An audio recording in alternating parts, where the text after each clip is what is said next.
This meeting to order at 6 p.m. This is a regular meeting for Tuesday, September 26, 2023. Madam Clerk, will you please call the roll? I will. Tim Hale. Here. Stephanie Nowers, are you on the phone yet? I'm expecting Stephanie to call in. I'm expecting Dee McKee. Robert Yunt. Here. Moki 2. Here. Dimitri Fonoff. Present. Ron Bernier, are you on the phone?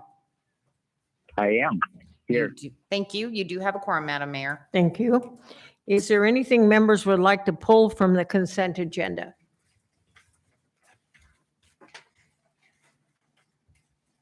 Okay.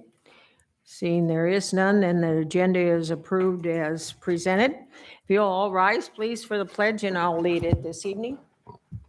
I pledge allegiance to the flag of the United States of America and to the republic for which it stands, one nation, under God, indivisible, justice with for all. liberty and Ron threw me off. I don't know where he was at. There are no minutes for our approval. The next item on the agenda is agency reports. And the reports from the city, I understand we do have the mayor from the city of Houston online. If he would like to give his report, please.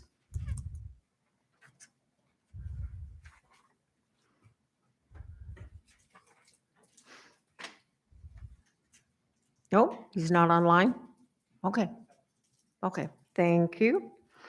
And I don't see any other representatives from any other cities. Report from the school district. Don't see anybody. And then report from the state. I don't see Todd. Was there a joint assembly school board committee meeting? Not this time. Okay.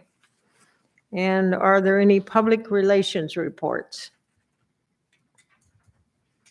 Mr. Brown, do you have a report? Thank you, Madam Mayor. I'll get started here, and then I'll invite Amy up as I wrap up comments. I think she's going to provide a short Arctic Winter Games update tonight. But I want to begin by recognizing that the borough was informed last week that our budget document has been awarded the Distinguished Budget Presentation Award from the Government Finance Officers Association for the current fiscal year. This award is the highest form of recognition in governmental budgeting. So congratulations and thank you to our budget team. Stewarding and communicating how we spend taxpayer dollars is one of the most important things we do. So I would be reluctant to take for granted the work our budget team puts into our annual budget document and the development process. So thanks to Ms. Heindel and her team. The junk vehicle removal program, the funding allocated by the Assembly for junk vehicle removal was announced last week, and residents can complete a form, contact the salvage yard, and coordinate for pickup of up to 3 vehicles per parcel. And the borough will pay the salvage yard up to $200 per vehicle. So that is out and moving forward. The borough was also awarded a port grant. The borough was selected to receive a grant for just under $1 million for a cargo crane for Port McKenzie. This will require a 75-ton crane for loading, unloading cargo, freight, fuel, equipment, and other goods at Port McKenzie. So that's very good for us. I think I know we were one of the 8 awardees nationwide. Wow. So it is a smaller grant, but sometimes you look at those opportunities and realize not a lot of people will chase them. So it may be an opportunity to pick up small gains here and there. As far as the Talkeetna revetment, and I'm just reading this into the record, there'll be an IM at next week's assembly meeting, but on Tuesday, September 19th, the borough received quotes for roughly 3,000 tons of riprap. The material is being stockpiled for repairs to the Talkeetna revetment. That started last week. Western Construction was selected for that. They also won the bid on September 20th to conduct the revetment repairs. That work started yesterday and is ongoing. I know Public Works has been up there. Tom Adams went up there today, and I think we've had staff up there the last day or so. So glad to see that work is underway and should be complete probably no later than mid-October. That work currently is estimated to cost roughly $500,000. So we'll see how the quantities go as that material gets placed. But that's where we are as far as the emergency repairs that were authorized by the Assembly when you extended the disaster declaration. Shifting gears, Moose Range and Jonesville public comment period. Just to make folks aware, the Alaska Department of Natural Resources opened a public review draft of the Matt Valley, Moose Range, and Jonesville Public Use Area Management Plan. That's available now. Obviously, that is a lot of interest to the borough because we've been pushing for the Jonesville Public Use Area for some time. I know Mr. Hale's over there nodding his head. That public comment period is open from September 22nd through November 9th. And there will be public meetings in the Sutton area, Palmer area, Chickaloon area, and then there will be a virtual meeting, all of those happening in the October 17th through 24th timeframe. So you can go to DNR's website and get details on that if you're interested. As far as upcoming events for the Assembly, we have the Government Peak Recreational Area ribbon cutting. That will be Friday, the September 29th at 1 p.m. So we'll meet on site to recognize the work that was completed there this summer with the Stadium Bowl expansion, the sledding hill improvements, and the parking lot expansion. Also this weekend will be the 15th annual Matsu Emergency Preparedness Expo at the Menard Memorial Sports Center in Wasilla. That will be from 10 a.m. to 3 p.m. We will also be holding the Matsu Central School groundbreaking. That will be on the parcel just north of Pioneer Peak Elementary School. And that will be next week, Tuesday, October 3rd at 11 a.m. And then lastly, I wanted to mention that we put the announcement out today for the Station 6-1 dedication in honor of Benny Cottle. So the Assembly passed Ordinance 23037 in May of this year in recognition of the service, devotion, and accomplishments of Mr. Cottle, and will dedicate Station 6-1 to the memory of Benny Cottle by naming it the station, the Benny Cottle Public Safety Building. Benny was one of the original people who started the Wasilla Volunteer Fire Department and was the longest serving member from 1960 to 2022. Benny provided the land that Station 6-5 and Cottonwood Creek Elementary School sit on today, and he helped to secure the first new fire apparatus for the city of Wasilla. Benny was instrumental in creating the Wasilla Fire Department, ambulance, and the Central Matsu Fire Department. Benny was involved in the hiring of the first full-time fire chief, and during his over 60 years of service, held every position in the fire department at one point. The dedication next week will honor his many years of service, and everyone's invited to attend on Wednesday, October 4th at 6 p.m. at Station 6-1 in Wasilla. That is all I had, Madam Mayor. I'll invite Ms. Spargo forward for a short Arctic Winter Games update. Madam Mayor, this is Stephanie Nowers. I am on. Thank you. Good evening, Mayor DeVries, Borough Assembly, Manager Brown. Thanks for this opportunity to provide an update on what's happening with the Arctic Winter Games Host Society and our planning.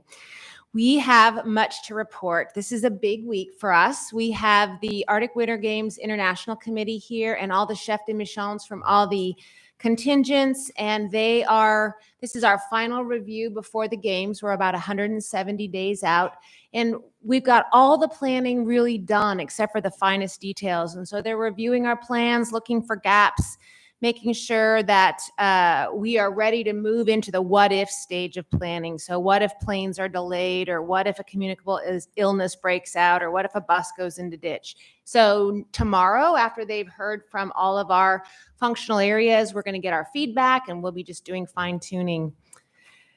That leaves us really with our biggest task right now, which is volunteer recruitment. And volunteer recruitment has been encouraging and fun. The community has been eager to help, and already 900 people have signed up and committed to volunteer. That's a great thing.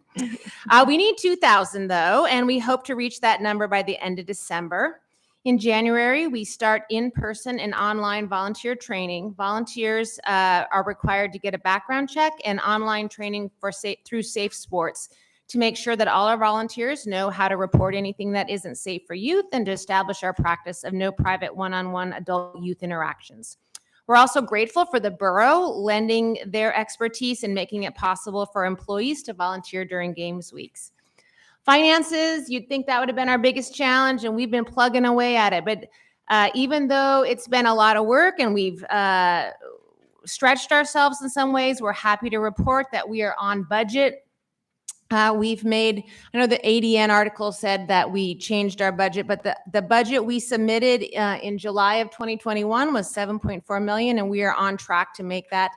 We've made priority cuts to ensure we stay within our overall budget despite certain items far exceeding what we expected.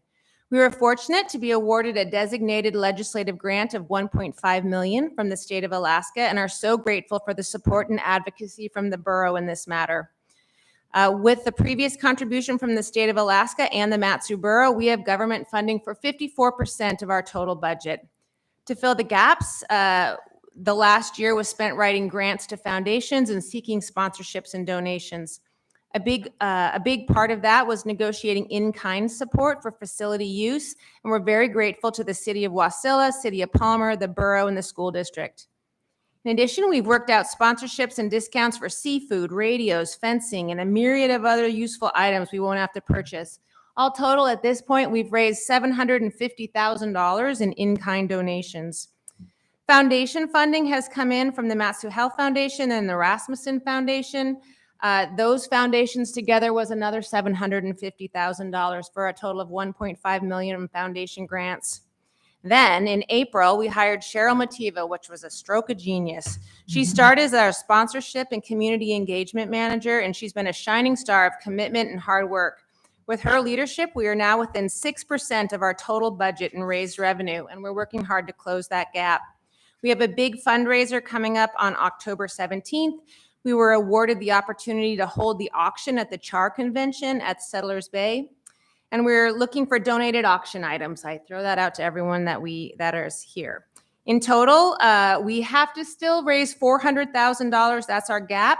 So we're selling raffle tickets. I happen to have a lot of them on me right now. If you were thinking of contributing, take a gamble and buy a bunch of raffle tickets from me. Spread the word to your business contacts. We need your influential support to get us over the finish line.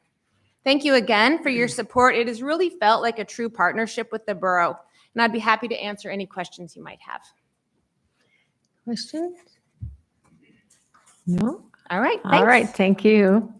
Needed a few items here of business. Assemblyperson McKee arrived at 6:05, and as you heard, Assemblyperson Hours is on the phone at 6:07.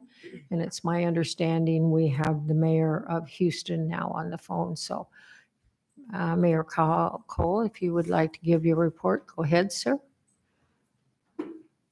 Yes, Mayor DeVere, thank you for inviting us to this. Wanted to thank the Assembly and Mayor and all the staff for their work on getting King Arthur on the ballot measure and the support we've seen out of the roads group there. That's been really a pleasure working with them. And for all the work you guys have provided for your trash disposal.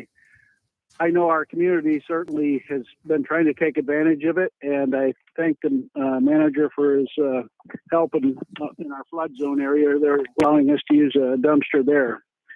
So all I got to say is to the borough is keep up the good work. We're enjoying partnering anywhere we got, and we've got another project that's a grant with doing some fish improvements.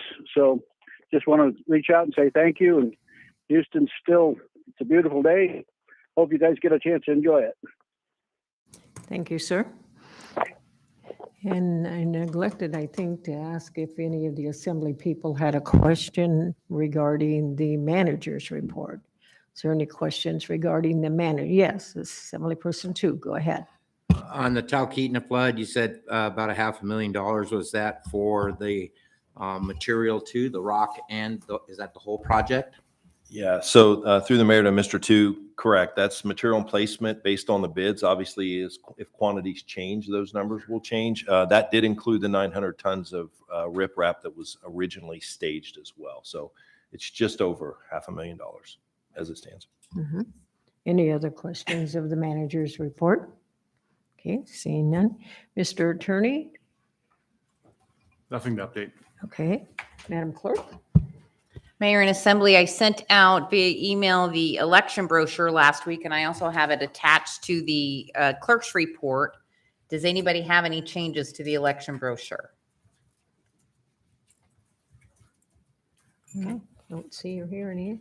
And one Good other job. thing I did hand out, we lost 12 hand count officials yesterday. So it's between today and yesterday. So we are still short 27 hand count officials. The numbers people will pull out last minute. So if you guys know anybody, please get them to fill out an application and get it to us, so we can actually hand count at all the precincts. Deputy Mayor, go ahead. I just wanted to confirm so everybody's aware who's listening online or in the crowd, but that application's online right at the Borough's main website. And there will be one evening of training in preparation for it, correct? That is correct. All election officials will have training. Correct. Any questions of the clerk's report? Okay, seeing, hearing none, then we will move on to the next item. The next item on our agenda is citizens and other correspondence. Are there any comments on the citizens and other correspondence? Seeing and hearing none, they are presented. Madam Clerk. I am 23-197, reporting conclusion of contract number 22096B with Drennan Construction and Consulting for a total contract amount of $365,917 for the Hidden Hills Fish Passage Project. I am 23-198, informing the Assembly of Grant Amendment number 8 for PW 206 of the 2018 November Cook Inlet Earthquake Disaster for the project titled Port McKenzie Facilities to be presented to the Borough Manager for signature. I am 23-200, informing the Assembly of Grant Amendment number 1 for a time extension for the 2021 State Homeland Security Program Grant number 21 SHSP GY21 to be presented to the Manager for signature. I am 23-202, reporting conclusion of contract 2380B with K&H Civil Constructors for a total contract amount of $210,875 for the South Big Lake Guardrail Replacement Project. I am 23-203, reporting conclusion of contract 22150B with Dirtworks for a total contract amount of $708,874.51 for the O'Brien Creek Fish Passage Improvements Project. Are there any comments on the IMs? Hearing none, then the IMs are presented. The next item is persons to be heard. This time we have no requests for persons to be heard. Next item is the public hearings. Madam Clerk. Ordinance 23068, an ordinance adopting MSB 1524030B12A, Matanuska-Susitna Borough Bicycle and Pedestrian Plan. If you're on the phone and would like to speak to this, press *3. I see staff is coming. Good evening. Kelsey Anderson with the Planning Services Division, here to talk to you about the borough's first bicycle and pedestrian plan.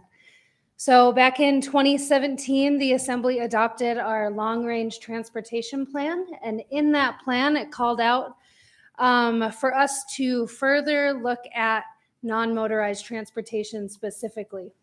So that is what this plan is. We're essentially adopting it as a chapter of the long-range transportation plan. So I'll just walk you through a little bit of the process. So last February, we got a consultant on board to help us out with a lot of the research and engineering and writing of the actual plan. So we got Respect Consulting. They're based out of Fairbanks. They also have a office in Palmer, which was really helpful for us. We got together our steering committee. There was members of the Alaska DOT, the Matsu Borough was represented in the community development, public works and planning departments. We had Parks, Rec and Trails advisory board on there. And then we also had people representing private developers. And then we also had Pioneer Homes to kind of get the senior element for walkability and safety. So we got started right away. We kind of broke this plan into 3 different phases. First phase was really just doing a lot of research and looking at existing conditions. What separated pathways already exist in the borough? Where do we have sidewalks and safety infrastructure so that we're not trying to recreate anything that has already been done? We also looked at crash data and things like that to see where are known problem areas with bicyclists and pedestrians seeing either serious injuries or fatalities. Unfortunately, we learned that that is actually pretty common here in the borough. So figuring out ways to address all of those specific areas. And then we also had an economic analysis done by the McKinley Group to see what kind of benefits outside of safety, connectivity, and like healthier lifestyle that more bicycle and pedestrian infrastructure can give. So that is an appendices to the plan. You can read the full report.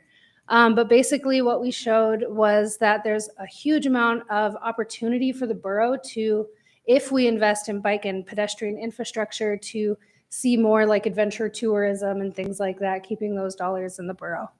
And then we also had a comment map where the public was asked to put a pin on a dot and leave a comment, tell us how they like to recreate. A theme throughout this plan really was public involvement. And so through all 3 phases, we had different ways that the public was involved. The first way was this comment map, and we actually received 137 unique comments and about 1,200 likes or hearts for different projects that people had commented on. So once we had all that information, the consultants and the steering committee and I came up with a list of initial recommendations for projects. And so once we had that, I did a road show of bike and ped.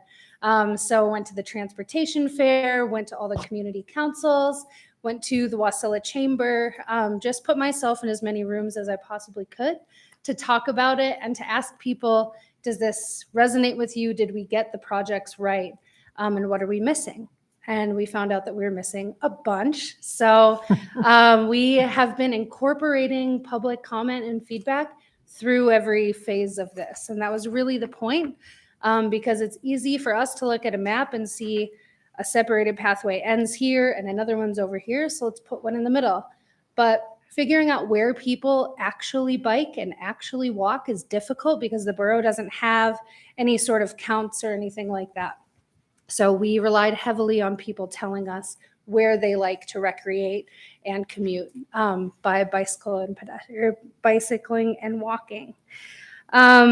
So phase 3 of the plan was really just taking all of that feedback and actually drafting the document that you have in front of you tonight. And so once we incorporated all that public feedback, we made the plan look nice and pretty. We also then put it out for yet another and a final public comment period. I don't know if you're familiar with how many comments we usually get on our plans. It's not a lot, but for the bike and ped plan, we actually received 72 comments, which we were really happy about, which, yeah, kind of goes above and beyond what we normally see. Because of all those comments, we actually ended up adding even more projects. So there's an added 30 projects. And they're all broken into kind of 3 different pieces. There's policy recommendations, there's infrastructure recommendations, and program. So policy, thinking about maintenance and snow removal and how are we going to partner with the cities and DOT to implement this plan. That's really what policy focuses on. Infrastructure is like your hard separated pathways, your widened shoulders, safety features, things like that.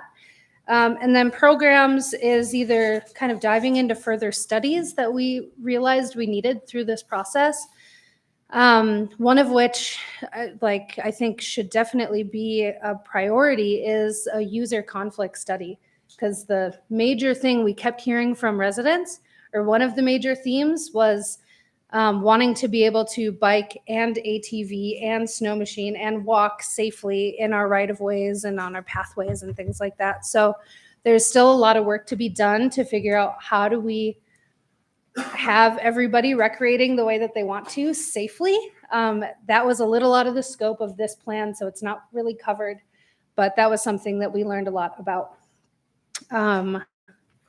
So that's the gist of it. If you have questions about the plan, I'm happy to answer.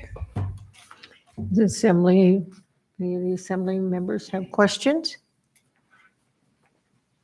I guess not. You did a very thorough job. Okay, I will go ahead and open the public hearing. Do we have a sign-up sheet? We do not. Okay. Anyone is welcome to testify for 3 minutes on ordinance 23-068. And we'll only take testimony on, yes, come. Mhm. We'll only take testimony on this ordinance at this time. And if I can get you to press the mic on. There Yep. you go. Thank There you. you go. Hi, my name is Amber McDonough, MCD ONO-UGH, and I just wanted to say that I highly support bike paths in the valley, and in particular, there's one that's partially funded along Palmer Fishhook, and I think there was only about $4.5 million allocated for it, but it's going to cost close to 15 or 20 million. And I guess as we adopt new plans and new pathways, I would encourage the body to fully fund projects that has already received voter approval. That was it. Thank you. Thank you. Anyone else? Do we have any? We don't, right? We do have one person online. Would you go ahead? Yeah, hi, it's Bill Kendig. I sort of jumped the gun. I want to speak on another amendment, not on this one. Okay. One last chance for anyone here that would like to testify on this ordinance. Okay, nobody else has showed up online. Okay, so with that, I'll close the public hearing. Deputy Mayor. I move to adopt ordinance 23-068. A discussion by the Assembly. Is there any objection to the adoption? Okay, seeing and hearing none, the legislation passes. Madam Clerk. Ordinance 23-074, an ordinance amending MSB 1524030B44, 2023 Coordinated Human Services Transportation Plan. If you're on the phone and would like to speak to this, press star 3. Okay, and we have staff. Borough, and I'm here to talk about the 2023 Coordinated Human Services Transportation Plan update. This is an update to a plan that was adopted in 2018, and it's the second update to this plan. Our original was in 2011, and it's one of 26 coordinated plans throughout the state of Alaska. So the coordinated plan is really focusing on providing affordable and accessible transportation options for priority populations. So it's looking at population groups such as seniors, veterans, those with disabilities, youth, things like that, and making sure that they can access essential services. So going to the grocery store, going to the doctor's office, accessing employment, things like that. So an update to the coordinated plan is required every 5 years in order for our providers to continue receiving funding for the projects outlined in the plan. We operate things a little bit different here. So local government does not operate transit ourselves. So instead we have over 20 transit and health and human service organizations that are all working together to coordinate the needs in the region. So the purpose of updating this plan regularly and having those 5-year checkpoints, again, is required with a lot of the funding requests. And it's to make sure that coordination is happening. So we're trying, because we have so many organizations involved in this process, we want to make sure that we're not having too many duplicative services, and we really want to focus on creating more efficiency in the transportation system. We're also updating demographics. As we all know, the region is growing pretty rapidly. So making sure that our goals and strategies in the plan are still in line with the needs here. So this plan, it's a direct reflection of the collaboration of all of these organizations and agencies. They came together and worked on creating their own goals, strategies, and then we took an extra step this time and asked the providers to prioritize those strategies so that we can have clear steps forward as they want to implement these projects. It's the recommendation of staff to adopt the plan, and if you have any questions, I'm happy to answer them. Is there any questions of staff? Okay, thank you. So with that, I will open the public hearing on ordinance 23-074. No sign-in sheet, okay. Anyone in the audience that would like to address the assembly on this ordinance? Okay. Online, sir? No? One last chance for anybody here? Okay. I'll go ahead and close the public hearing. Deputy Mayor. I move to adopt ordinance 23-074. Discussion by the assembly? Any objection to passing the legislation? Okay, hearing no objection, the legislation passes. Madam Clerk. Ordinance 2380, an ordinance amending MSB 1705, Essential Services Utilities by providing additional processes and standards for approval. If you're on the phone and would like to speak to this, press *3. Staff? Thank you, Madam Mayor, members of the Assembly. Alex Strawn, Planning Director for the Matsu Borough. So 1705 Essential Service Utilities applies to electric transmission lines over 50 kilovolts. It applies to pipelines and water lines. And what it does currently is essentially, if you're going to install it within the borough, you have to, the utility company has to hold a couple of meetings and provide a report to the planning director on how the meetings went and how they're sort of addressing the items that were brought up. But there are no actual standards for approval within code. In 2022, Assemblymember Sumner brought forward legislation to try to repeal the ordinance in its entirety. His stated reason is that if there's not going to be any standards, then why have it at all? That failed, but at a subsequent meeting, the Assembly directed staff to come up with an ordinance that would bring standards to the essential service utility process. And so I worked with Matanuska Electric Association and some other members of the public to come up with legislation that would essentially require a conditional use permit for electrical transmission lines. It does change the applicability. It gets rid of the requirement for it to apply to things below ground, such as gas lines or water lines. So it really only applies to electrical transmission lines.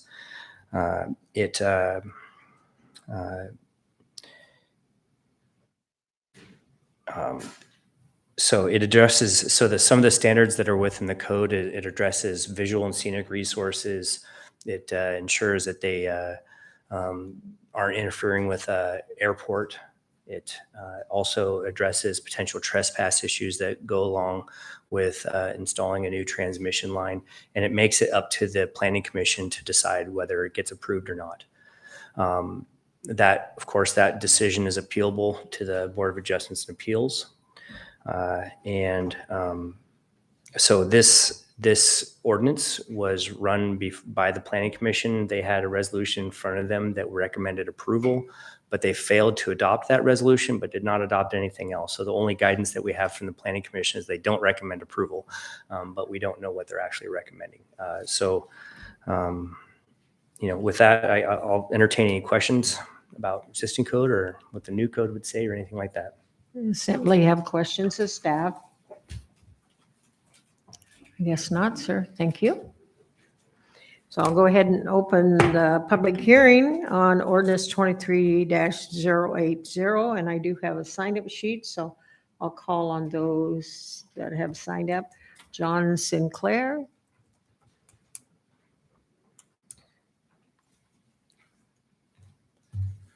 Hello, my name is John Sinclair. I'm the Director of Engineering at Matanuska Electric, and I'm here to speak about some of the concerns we have. First, I'd like to thank the planning staff for their willingness to work with MEA on the concerns we had. Their efforts to work with MEA are appreciated. MEA is an electrical utility cooperative that is not for profit. Our members' interests and values are the same as yours, and our members have consistently told us that reliability and cost are their highest concerns. It is with this understanding that we are here to speak about several concerns we have with the proposed amendment to MSB 1705. The language is vague in the amendment, which makes planning and executing projects difficult. Specifically, the amendment requires Type 2 essential service utilities to minimize the visual impact without substantially increasing costs. With no defined limit on the cost to MEA members to minimize visual impact, the cost of projects could increase significantly. This also makes it difficult to determine a route or schedule for a project when there is no guidance on what specifically is required to minimize the visual impacts. While planning staff has assured MEA that this amendment will not impact projects that have already gone through the process outlined in 1705, future projects could be significantly impacted. The uncertainty embedded in this amendment will make installing critical infrastructure necessary for growth in the valley difficult. The language in the amendment also places undue emphasis on one aspect of the transmission line, the visual impact.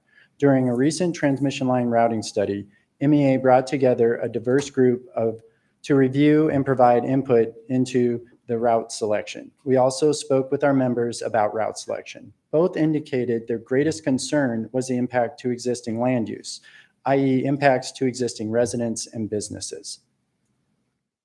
The amendment fails to consider the overall member impacts of the transmission line construction and the input on the affected residents and businesses. Where MEA performs significant community outreach when developing its past transmission line route, it appears the input into this amendment was mostly from one individual and focused on a single issue, visual impacts. MEA understands why the borough is looking at adding additional structure to this public process.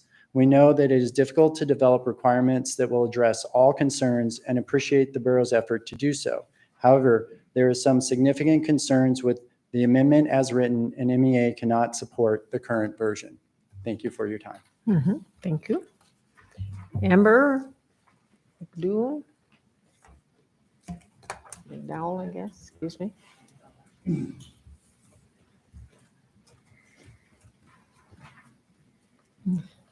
Greeting, Madam Mayor and Assembly members. My name is Amber McDonough, MCD ONO UGH.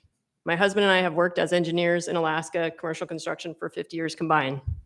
We are pro-development and support Ordinance 2308 to amend Code 1705 for essential service utilities. I speak for myself and not as a Fishhook Community Board member.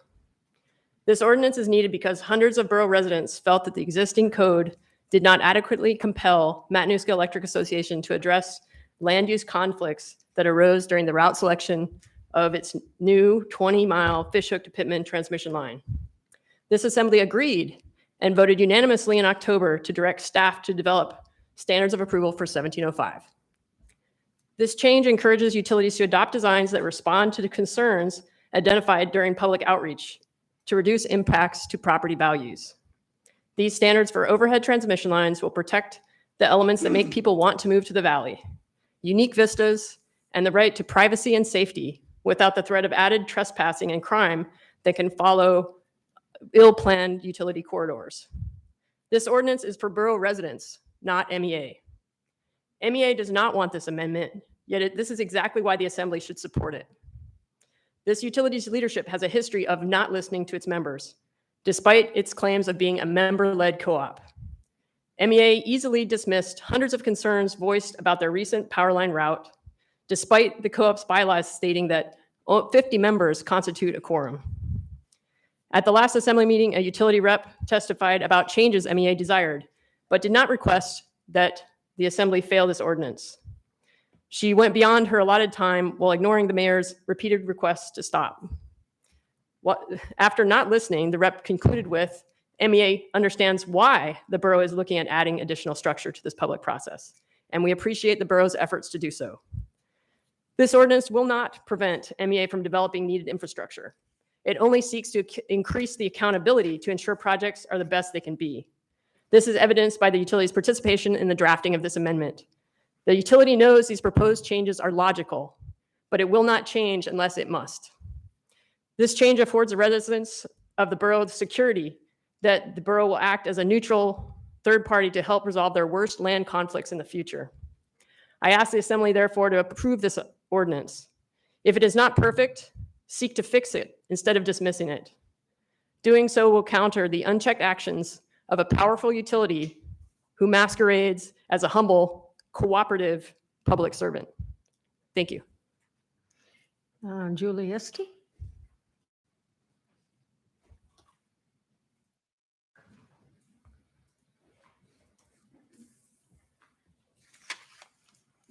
Madam Mayor, Assembly, my name is Julie Estey. I'm with Matanuska Electric Association.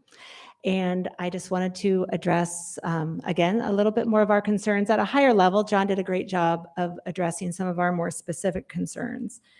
I'm going to start my own clock because I'll run over probably. For one, MEA is a cooperative, as Amber mentioned. We're not for profit. We don't have shareholders that we get money from.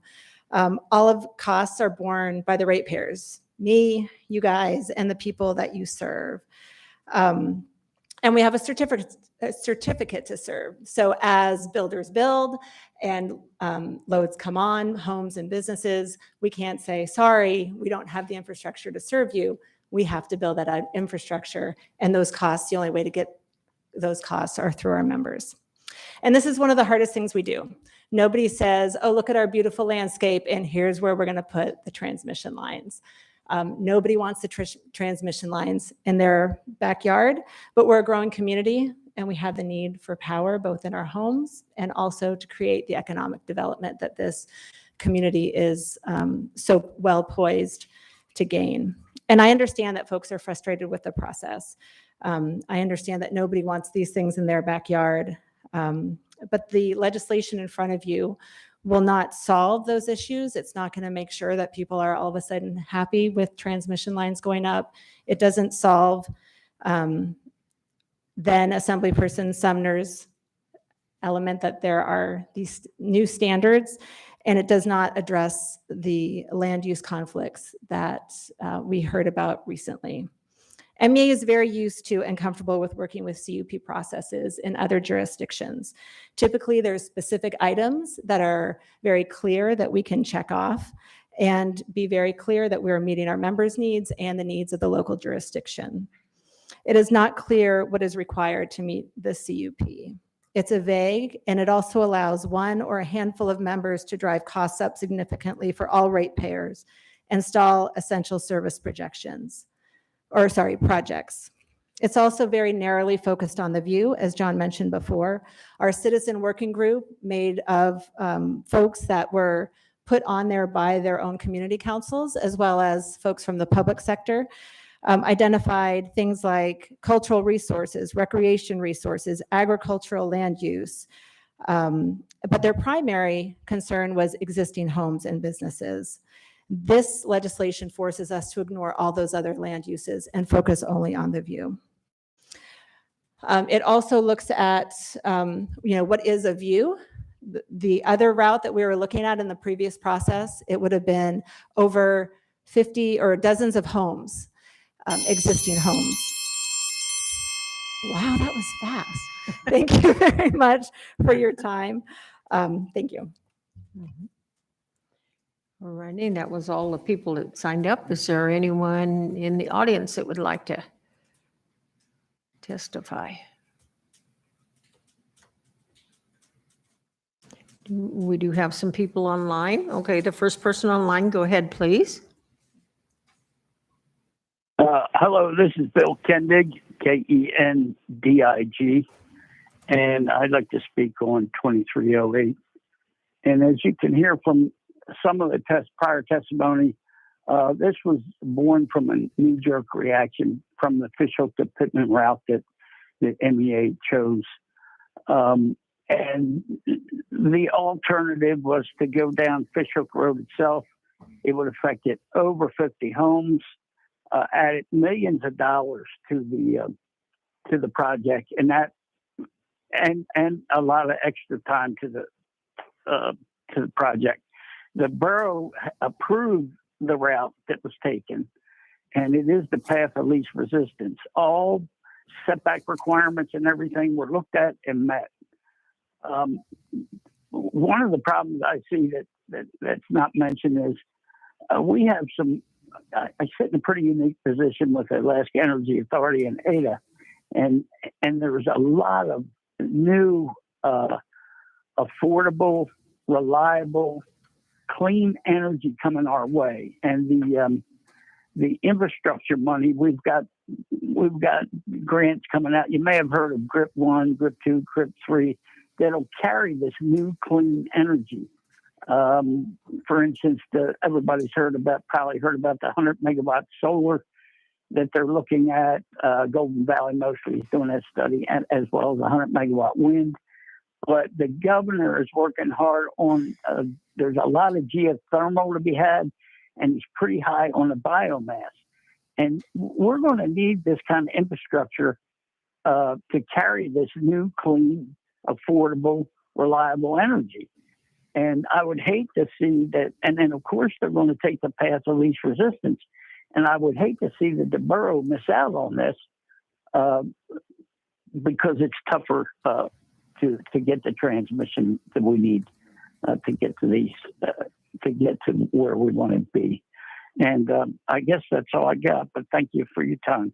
Mm-hmm. Thank you. Next person online, please. Hi, my name is Ben Raevsky, R-A-E-V-S-K-Y. I have a cold, so just bear with me. Today I stand before you to urge your support for the amendment of 1705. It's a critical step towards ensuring that Matanuska Electric Association is held accountable to the community that it serves. As it stands, the current law leaves this body powerless to regulate or modify MEA's plans, leaving our voices unheard and our concerns disregarded. MEA has time and again demonstrated a disregard for the will of its own members and the well-being of our community. They claim to provide power at the lowest cost, but at what cost for our environment and the values that we hold dear? Take, for instance, the Fishhook-Pittman project. According to the provisions of 1705, an outreach was required and conducted. The members spoke clearly.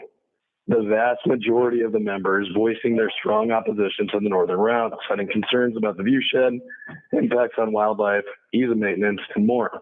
Yet MEA chose to ignore these concerns, dismissing them in favor of their own bottom line. MEA's decision to pursue the northern route through the salmon spawning grounds of the Little Susitna is not only short-sighted, but is also economically unsound.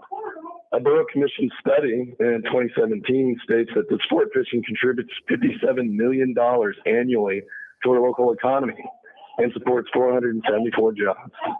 MEA opted for the northern route, claiming a savings of $4 million. However, given their financial stability, the 70,000 members in the valley wouldn't experience a rate hike either way that they went. Even if MEA were to pass on the project's costs directly over the 50-year lifespan of that project, the cost difference would be 10 cents per month, equivalent to about a half a kilowatt. However, over the 50-year lifespan, if that sport fishing industry declined by just 10%, it would cost members $675 per month or $4,000 per meter, which is a far greater sum. The amendment to 1705 is necessary, and it's long overdue. It represents a vital opportunity for you as elected officials to regain the power to protect the interests of the voters who entrusted you with their voices. You were elected to represent us, just as we trusted MEA to act in our best interests. Yet as it stands, you're powerless. So I leave you with a question today. Are you a group of powerless politicians, or are you elected officials with a solemn duty to the people you represent? The amendment of 1705 is our chance to find that answer and to ensure that MEA listens to its members and serves the community. Thank you for your time. Mm-hmm. Thank you. We have another person online. Okay. The next person online, please. Yes. Hello. Can you hear me? Yes. Good. My name is Patricia Fisher. I am speaking. Excuse me.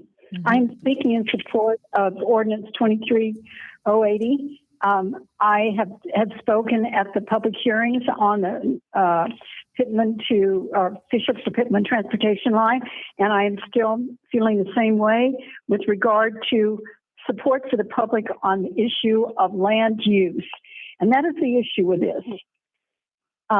It has been stated that the Regulatory Commission of Alaska oversees utilities. What they deal with is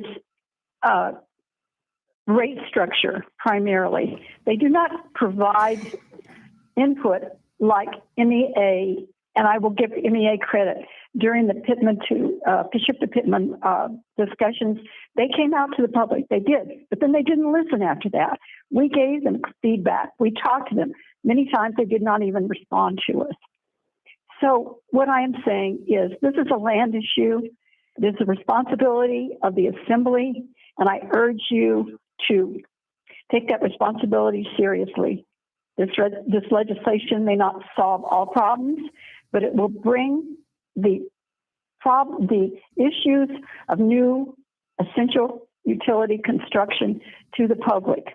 I urge you to support the public's need for this kind of responsible oversight. Thank you. So back to the audience here. Anyone that hasn't spoken that would like to address the assembly on ordinance 23-080? Okay, do we have anybody else online? We do not. So I'll close the public hearing. And Deputy Mayor? I move to adopt ordinance 23-080. Okay, discussion? Yes, Assembly Person Hale. Yeah, thank you, Madam Mayor. So in 2022, the Fishhook community reached out to me after the redistricting when they became part of District 1 and asked me to address this issue. Basically, what had happened with the Fishhook to Pittman line is that MEA had taken a bunch of public input and then basically ignored it, ran roughshod over the community, and they were not happy about it.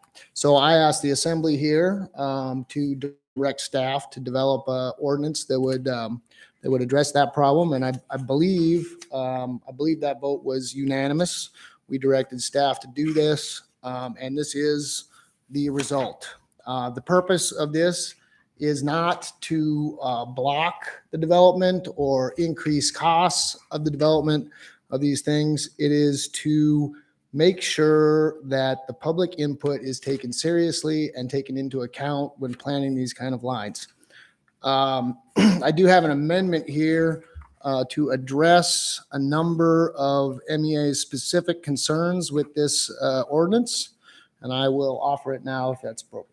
Do you want, sir, I'm sorry. Would you prefer to offer them one at a time or I'm going group together? to offer the whole thing at once. Okay. Yep. All So right. I would move to amend ordinance 23080 by amending 1705042A3A to read as follows: a map or description of the route of routes. By adding 1705042A3F to read as follows: how the public can review more information on the proposed project and provide feedback such as a web page and email address. And by amending 1705042A5, the meeting notification shall be made at least 15 calendar days prior to the pre-application meeting. By amending 1705042B3 to read as sign-in sheets used at each meeting that includes places for names of those in attendance with option to provide addresses, phone numbers, and other contact information such as email address. Adding 1705045D to read as follows: limitations of the Planning Commission. The commission may not impose conditions that require the essential service utility to be installed underground.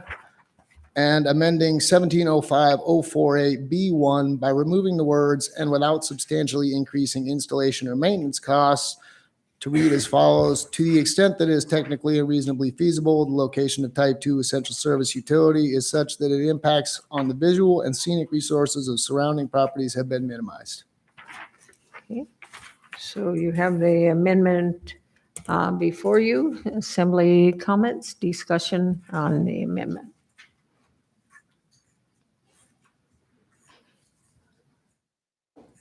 Can I ask a question of the attorney? And you probably maybe already know Assembly Person Hale, but can we put that limitation on the Planning Commission?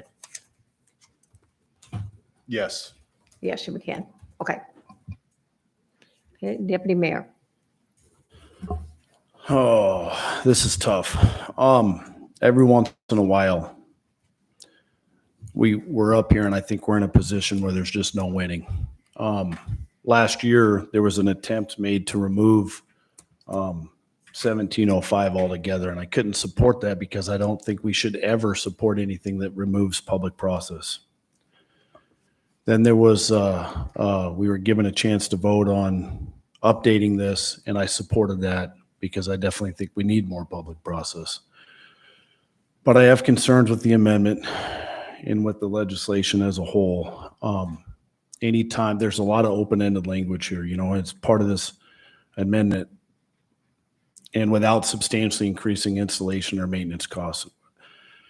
MEA has an elected board of directors. They go through the same process that we up here go through. They're elected. They are a voice for the community. They have staff just like we have staff. Most notably, they have quite a few electrical engineers, either in-house or that they contract out to, that help design these. And I guess there's a lot of open-ended language here that really concerns me. What is view shed? What is scenic qualities? To one person, it's different than it is to another. I can't support the amendment at this time. There's open-ended language. We're never going to be in a position, it's unfortunate, part of a growing community that's beautiful is we get more neighbors and more good people moving out. We got more kids to coach. We got more people to spend time with at our community events. The bad part is at some point we have to expand on our utilities. It just so happens that power is the one, and it's ugly. There's very ugly utility. There's no debating that. Gas is underground for the most part. Oil isn't in our community. We're pretty lucky about that, but we get in these situations, and MEA doesn't sit around and say, how can we upset this person or not that person, right? That's not what they do. They have engineers that come to them and say, this is your most economic route. We have almost 70,000 rate payers out here. I have 100,000 people. Obviously, we have, I think, almost 70,000 meters, whatever it may be. And I don't know that we'll ever be in a situation where we're going to put up a power line where it won't negatively affect some people. Is it really fair to the community as a whole if we pass costs onto 100,000 meters because we're upsetting however many dozen people? That's a tough position to be in. I wish we didn't have to upset anybody. But right now, I'm all for supporting in the future more public process, but I'm not going to be able to support anything that pass the costs on increases costs with no clearly defined limitations to what those costs may be. So that's where I'm at with it. So, sir. Okay. Yes, Assemblyperson Hale, go ahead. Specifically to the amendment, this is basically everything that they asked for with their white paper that they presented to the Planning Commission. Okay. Assemblyperson McKee, go ahead. I don't know if you've ever been a victim, and I use that word advisedly, of using the most economic way to do something. There's got to be a better bottom line than that. I mean, that certainly counts for a lot. But when you sit there and look out every day at a place that you had that you loved, and all of a sudden there's this big honking power thing going there, it just takes your heart. And then when you use the words the most that they sat around, they didn't just find the place to throw this to bother people, but what they did sit around to do was look for the most economic route. I can't buy that anymore. Quality of life is essential. Just my 2 bits. Mm-hmm. Assemblyperson Hale, go ahead. Yeah, thank you. And to build on that, I just mentioned that the northern route being $4 million more expensive on a $40 million project is 10% of the cost. Okay. Further discussion by the Assembly? I just want to add I agree with Mrs. McKee on everything she said. The hard part is if you'd taken the other route, it would have affected as many or more. So at what point, that's the hard part with power lines. There will not be one power line overhead ever go up in the valley that doesn't affect somebody. We could pass an ordinance. Actually, I think it'd get struck. I almost guarantee you could ask the attorney. It'd probably get struck down in court, but we could try to pass an ordinance that said everything has to be underground. Right? It's like 500 to 700% more money. So are we all willing to pay 5 to 7 times more money to put it underground? Anyway, so, I don't need you to answer that, Nick, although you may want to, but I don't think that would stand up in court. But anyway, it stinks. I don't want to upset anybody. Home ownership and land ownership is probably the most important investment anybody makes, and for sure the most intimate and family orientated. But I just don't see, if they'd went the other route, we would have had a different upset community council and a different upset group of homeowners, and that's a tough spot to be in. But MEA has an elected board. They're elected just like we are. They need to handle this, not us. Assemblyperson Nowers, did you have a comment? I'd like to bring the discussion back to the amendment for now, but Assemblyperson Nowers, were you trying to say something? Yes, Madam Mayor. I don't have any objection to these specific amendments. They do have comments speaking to the overall revisions that might be needed to the ordinance, but I don't have any objection to these specific amendments. Okay. All right. Yeah, we have as you know, the amendment on the floor, so we'll keep the discussion to the amendment at this time. Any further discussion on the amendment? Okay. And I think we do have objection, so the clerk will instruct you on voting. Can I get the members in the room to go ahead and vote? We're just voting on the amendment. Just on the amendment. Assemblymember Nowers. Yes. Assemblymember Bernier. Yes. Madam Mayor, it passed with Assemblymember Fonoff 2 and Yent opposed. Okay. So then now before us, we have the ordinance 23-080 as amended. And Assemblyperson Nowers, did you want to have your comments at this time? Yes, thank you, Madam Mayor. I do think that there's more work that's needed on the language that's in here. There is too much uncertainty in terms of what is reasonable and feasible. I do think, to Assemblymember Young's point, I think there's some specific language in there that would not allow requiring the utility to go underground. But speaking to just the general need or lack of need for something like this ordinance, I do think the utility looks at specific things in terms of economic impacts to their members, but the borough has a role as far as land use in the borough and the impacts that a project can bring to people's use of their land and the impacts it can have on development in the borough. And I don't know that the utility has in their system for weighing things. I don't think they look at it the same way. So I don't think we as a borough can just throw up our hands and say, that that in the case of utilities, that we don't have some level of oversight on land use and the impacts that it has and the costs that it has, and that our residents will bear as a result of an action that's taken. So I'm very sympathetic to the utilities and the need to provide power and have resilient power and the costs and the difficulty that go along with that. But at the same time, I do think there's room for the borough to have input and allow its citizens to have input on the land use impacts that might result. I don't think this ordinance is in the shape that I can support it at this point. I could support postponing this and trying to work on putting some sideboards on some of the language that is vague, that says technically and reasonably feasible and without substantially increasing costs. I think there needs to be some sideboards on some of that language in there. So that's my thoughts on it at this point. Thank you. Mm-hmm. Further discussions by the, just, Mayor? can I ask from Assemblyperson Bernier, go ahead. Yeah, I don't want to thank Tim for trying with his amendments. As is, this is too open. And I've got feelings on both sides of it. our property, our homes are our most valuable possessions other than our families. And, but on the other hand, it's just too wide open.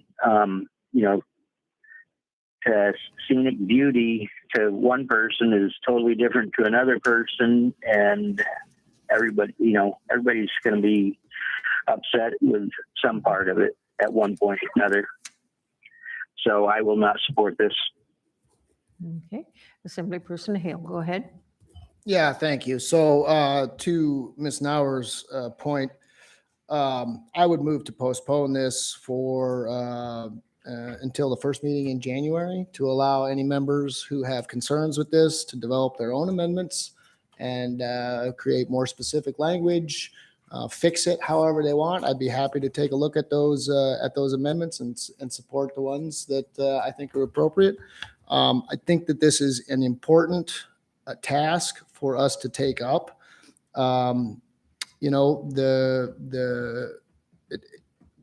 Any type of utility throughout the entire history of this country, whether it's gas, electric, water, sewer, railroads, have all had these issues.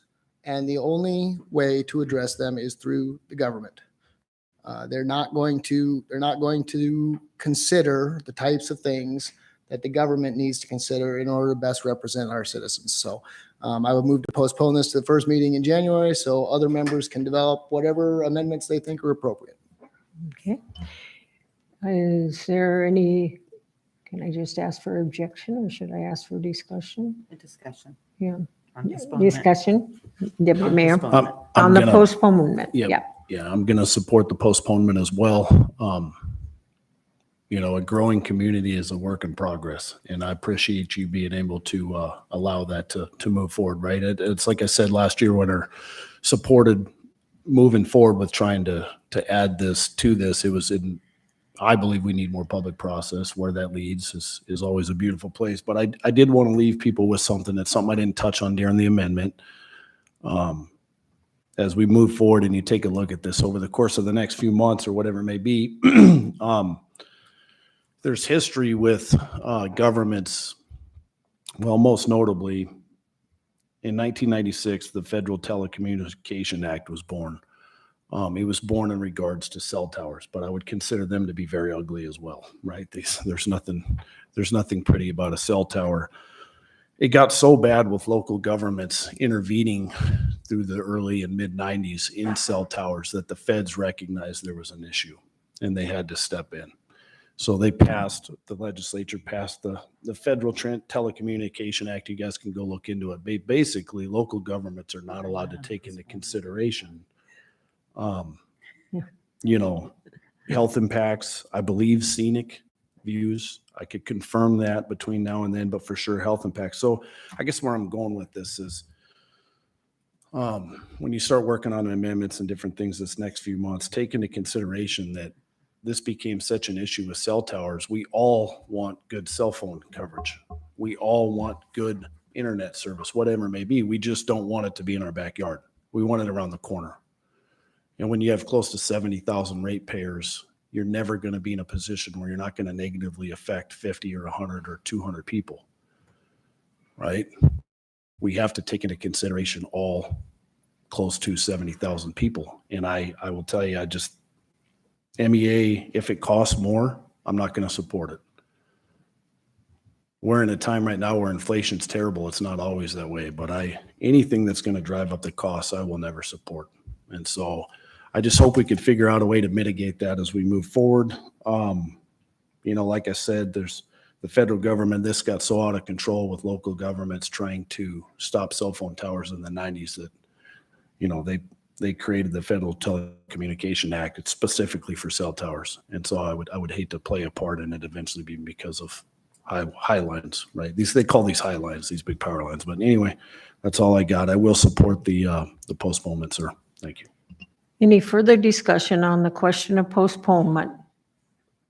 Assemblyperson 2. How long would this postponement go? Till the first week meeting in January, I believe. Was that correct, sir? If I could speak to that, we're coming up on a bunch of meetings here in October and November, and then we have the election, and then we have the certification of the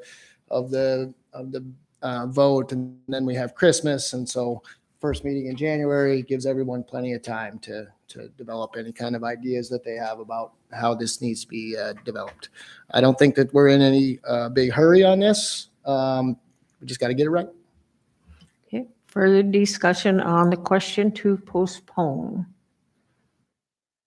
Is there any objection to postponing this ordinance until the first meeting in January?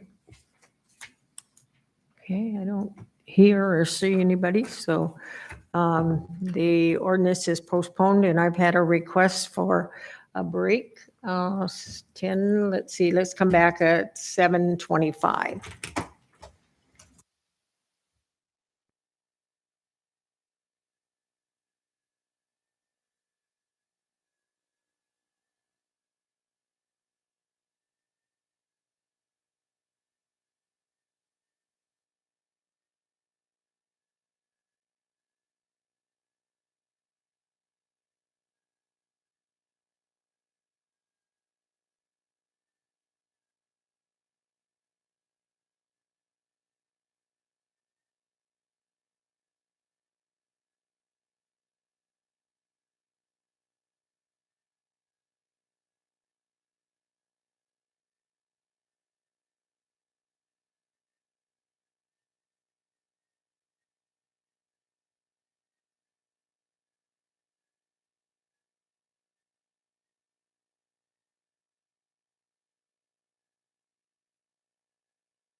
I'm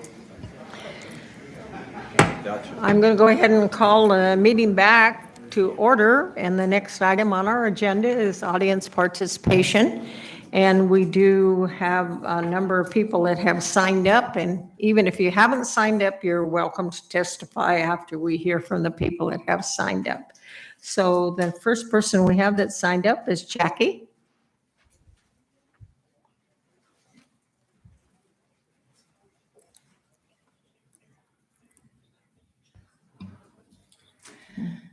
Madam Mayor and Borough Assembly, thank you so much for the opportunity to speak with you tonight.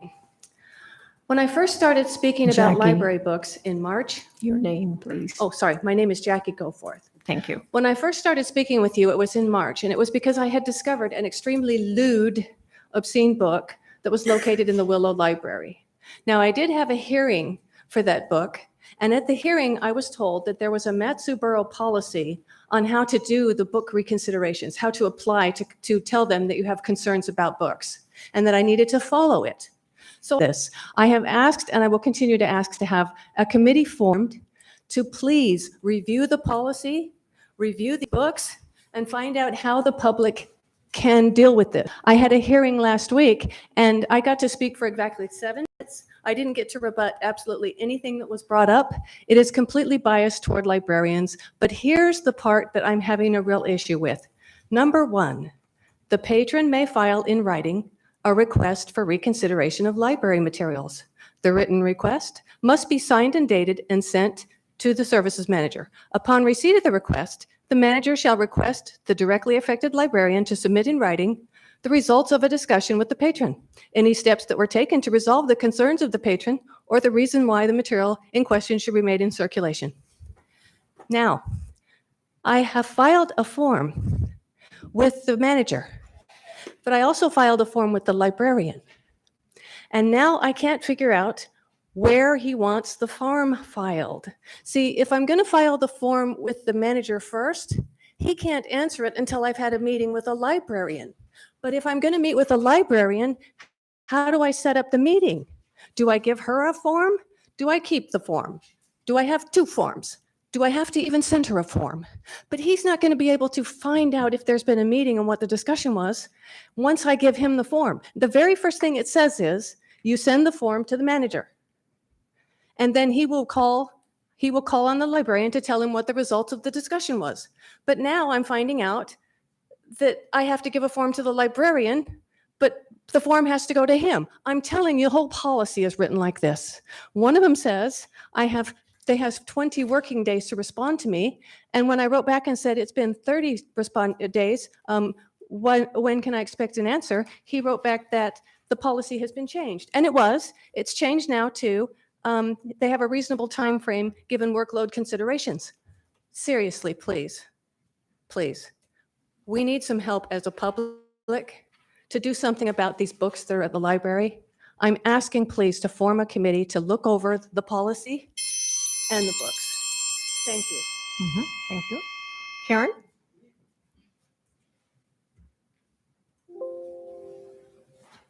I apologize for this, but this is a book that is in.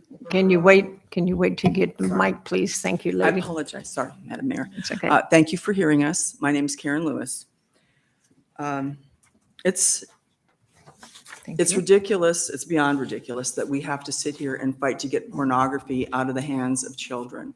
We adults are here to protect children, not to feed them pornography. And these things are pornographic. I mean, this is just one page out of one book. There are 40 some books, and there are, if you add them up over all the borough libraries, there's over 90 books, 96, I believe, almost 100 books that 14-year-olds, 15-year-olds, 16-year-olds, 17-year-olds, they're not young adults.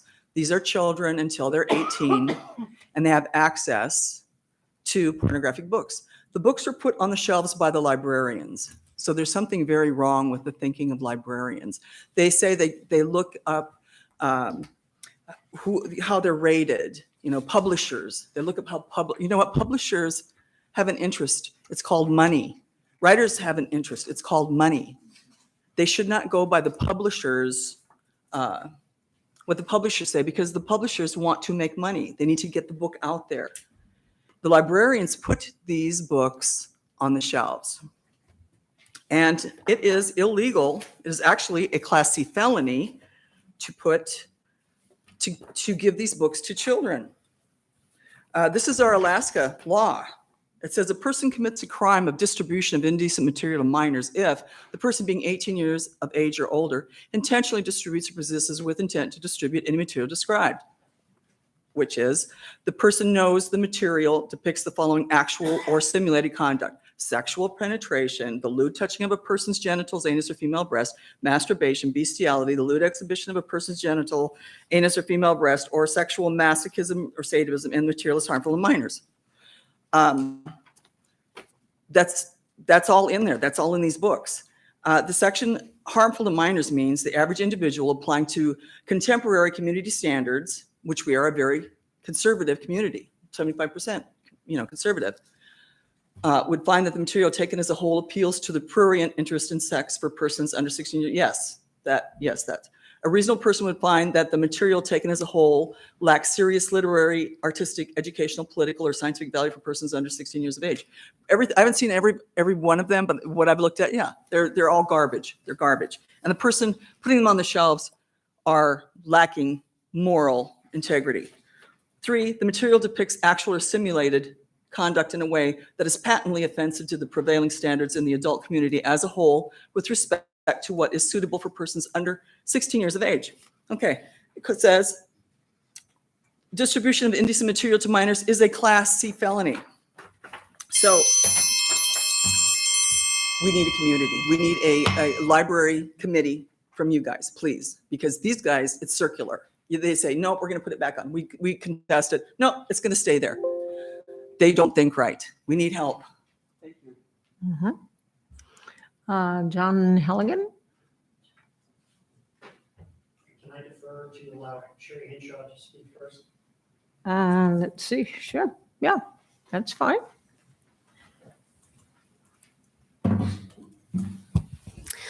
Hi, good evening, Madam Mayor, members of the Assembly. Thank you so much for your time this evening. My name is Sherry Hinshaw, and I'm the President and CEO of the Aurora Integrated Oncology Foundation. The foundation is designated as a 501c3 public charity in support of its charitable mission, which is focused on improving the quality of and access to cancer services to oncology care for residents of Alaska. I'm here to speak on behalf of Resolution 23093, which is a federal requirement necessary for the foundation to access lower cost tax-exempt financing. As a lifelong Alaskan, I believe that we should have the same access to and quality of care as the lower 48. Many folks in this room, myself included, have had their lives or family members' lives affected by cancer in some way. We are seeking your support on working to make sure that access to high quality and affordable care stays in Alaska. We have some folks here tonight to share with you more about what that means to them as well. I'd like to provide you with a little bit more information about what that means in terms of public benefit of the foundation. As a 501c3, we are subject to IRS requirements, and specifically using their language, the foundation must be operated and exclusively for charitable purposes. So what that means is not for private interest. So it's for the purposes of the public. The foundation must pay fair market share. So in the IRS language, that means not engage in excess benefit transactions. So ways that this will benefit the community are through the daily provision of charitable services. The foundation has a written policy that we've adopted to provide cancer treatment to anyone in the community, regardless of their ability to pay, and will offer financial assistance to patients.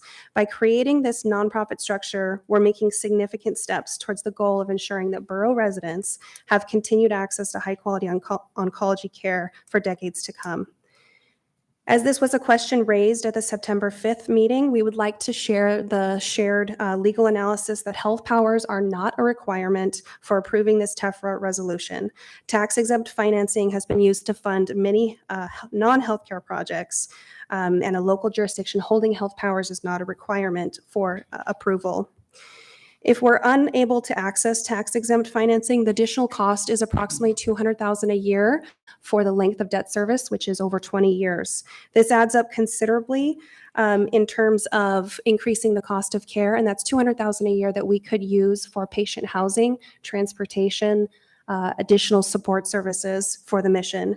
We hope to have your support on this resolution so that we can access lower cost financing for oncology services for borough residents. Thank you for your time. Thank you. So did you want to testify now, sir? Yeah.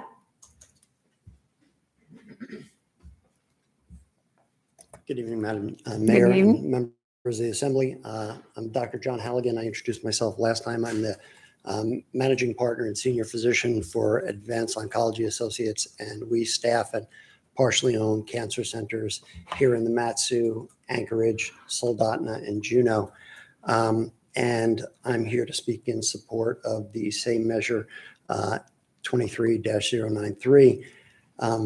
As many of you may know, radiation oncology is a very expensive technology to deliver.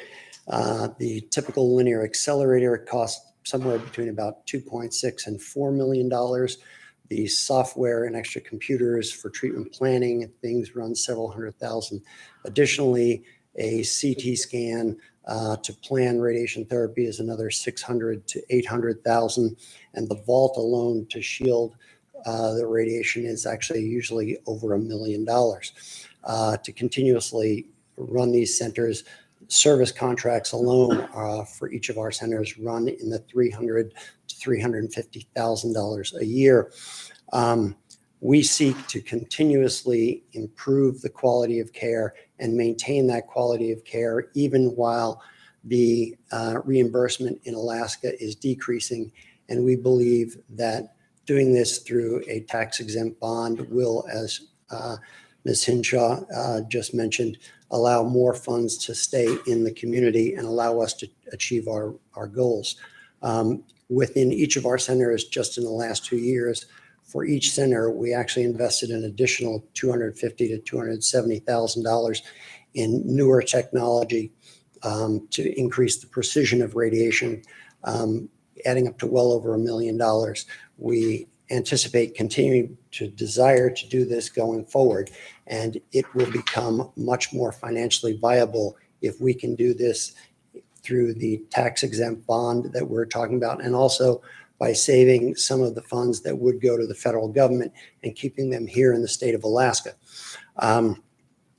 So far in Mat-Su, since we opened, we've actually serviced over 700 patients in our community.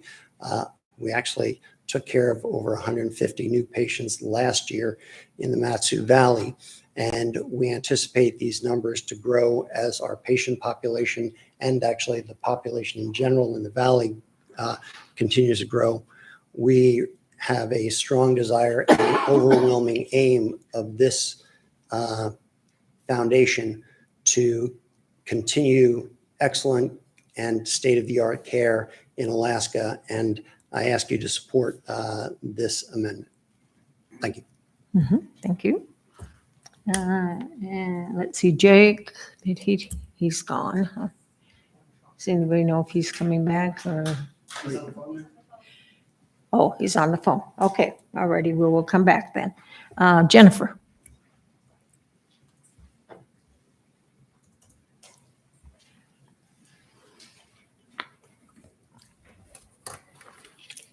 Hi, my name is Jennifer Castro.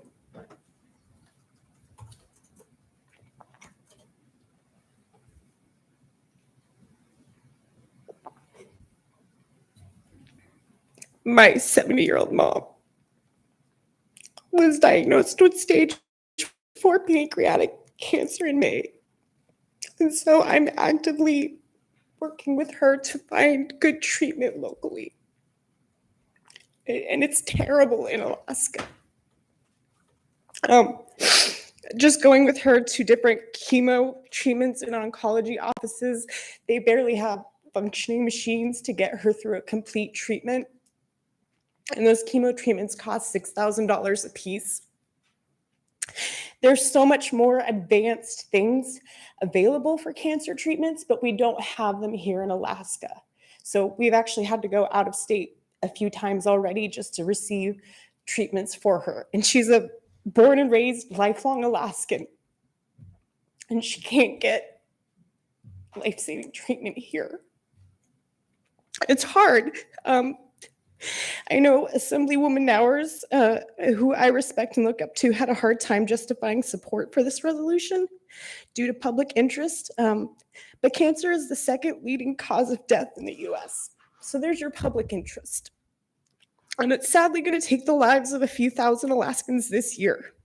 So after that last assembly meeting, I researched and was trying to understand more about this resolution and what it means for the borough. I just have a really hard time seeing how supporting this resolution could have any negative impacts to the borough and can actually provide an opportunity for our residents to have better access to better cancer treatment that's needed here, so that the lifelong Alaskans who have been here, who have helped build our community, can stay here and try to fight for their lives here and be with their families here, going through one of the biggest fights of their life. Thank you. Thank you. Okay, Brian Ficklin, is that Brian?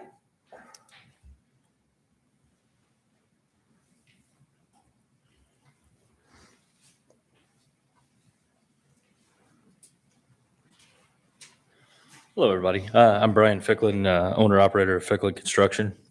I'm here tonight to discuss the offer the borough submitted with the RSA contractors and to ask that when you go into tonight's special session, I hope you are able to get a more realistic with the discussion so that the current road maintenance contractors can be paid for the work that they were forced to perform outside of the original scope, a service that's always been paid above and beyond the value of the original contract. However, once the current administration reinterpreted our contracts unfairly and against the rules of interpretation in the contracts, while it has openly admitted to it, it refuses to fairly pay for the services it was provided. We must be paid whole and given a fair and equal path moving forward before this winter. Please, when you go into the special session tonight, do the right thing. Thank you, guys. Thank you. And Todd Minnick?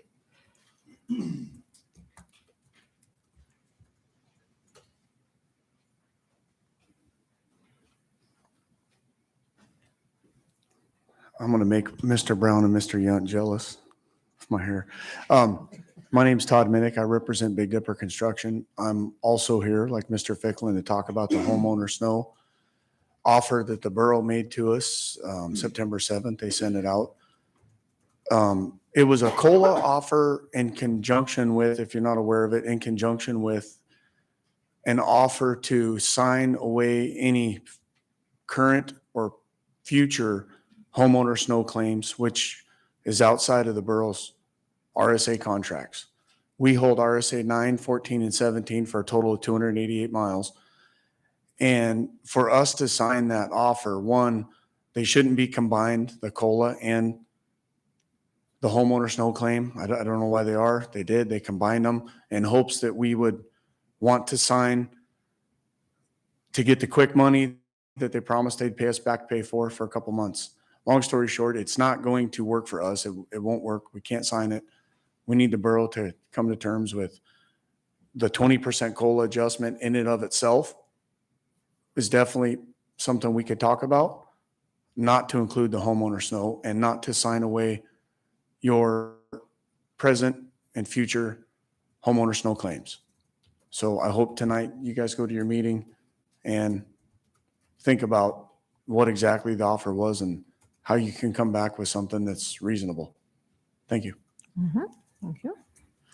And then is it Glenda Patrick?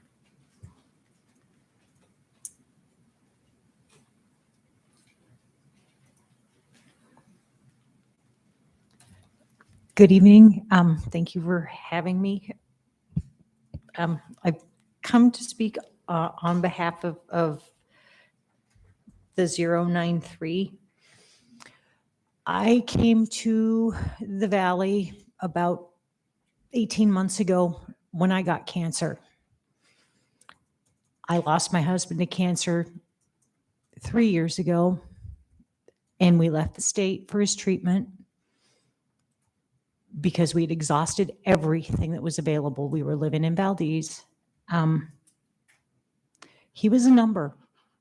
It was cold. It was sad. We were at MD Anderson, the best research hospital in the country, one of them, but he was a number. I watched the cancer kill him.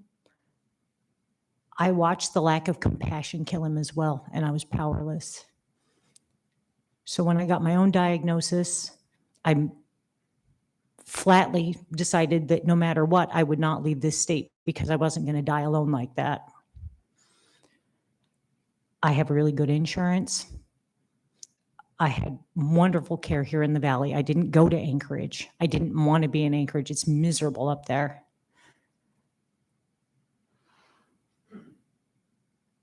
And if granting the nonprofit status can give the people that I have come to know and love in this community the same opportunity that I've had, not everybody has wonderful insurance. I was lucky. I was so lucky. The doctors here go above and beyond. The staff, everybody knows somebody that works in a doctor's office. And that little bit of care can make the difference between whether you get out of bed and go to treatment or whether you stay home and let yourself die. I was so fortunate. The people in this community deserve access, even the people that can't afford or don't have good insurance deserve the access, and the doctors want to give it to them. The nurses want to give it to them. Don't deny the community the access to the services I was so fortunate to find here in this community. Anyway, thank you. I don't think you stated your name for the record. Would you do I'm that? sorry, Glenda Patrick. Thank you. Okay, Linda Page.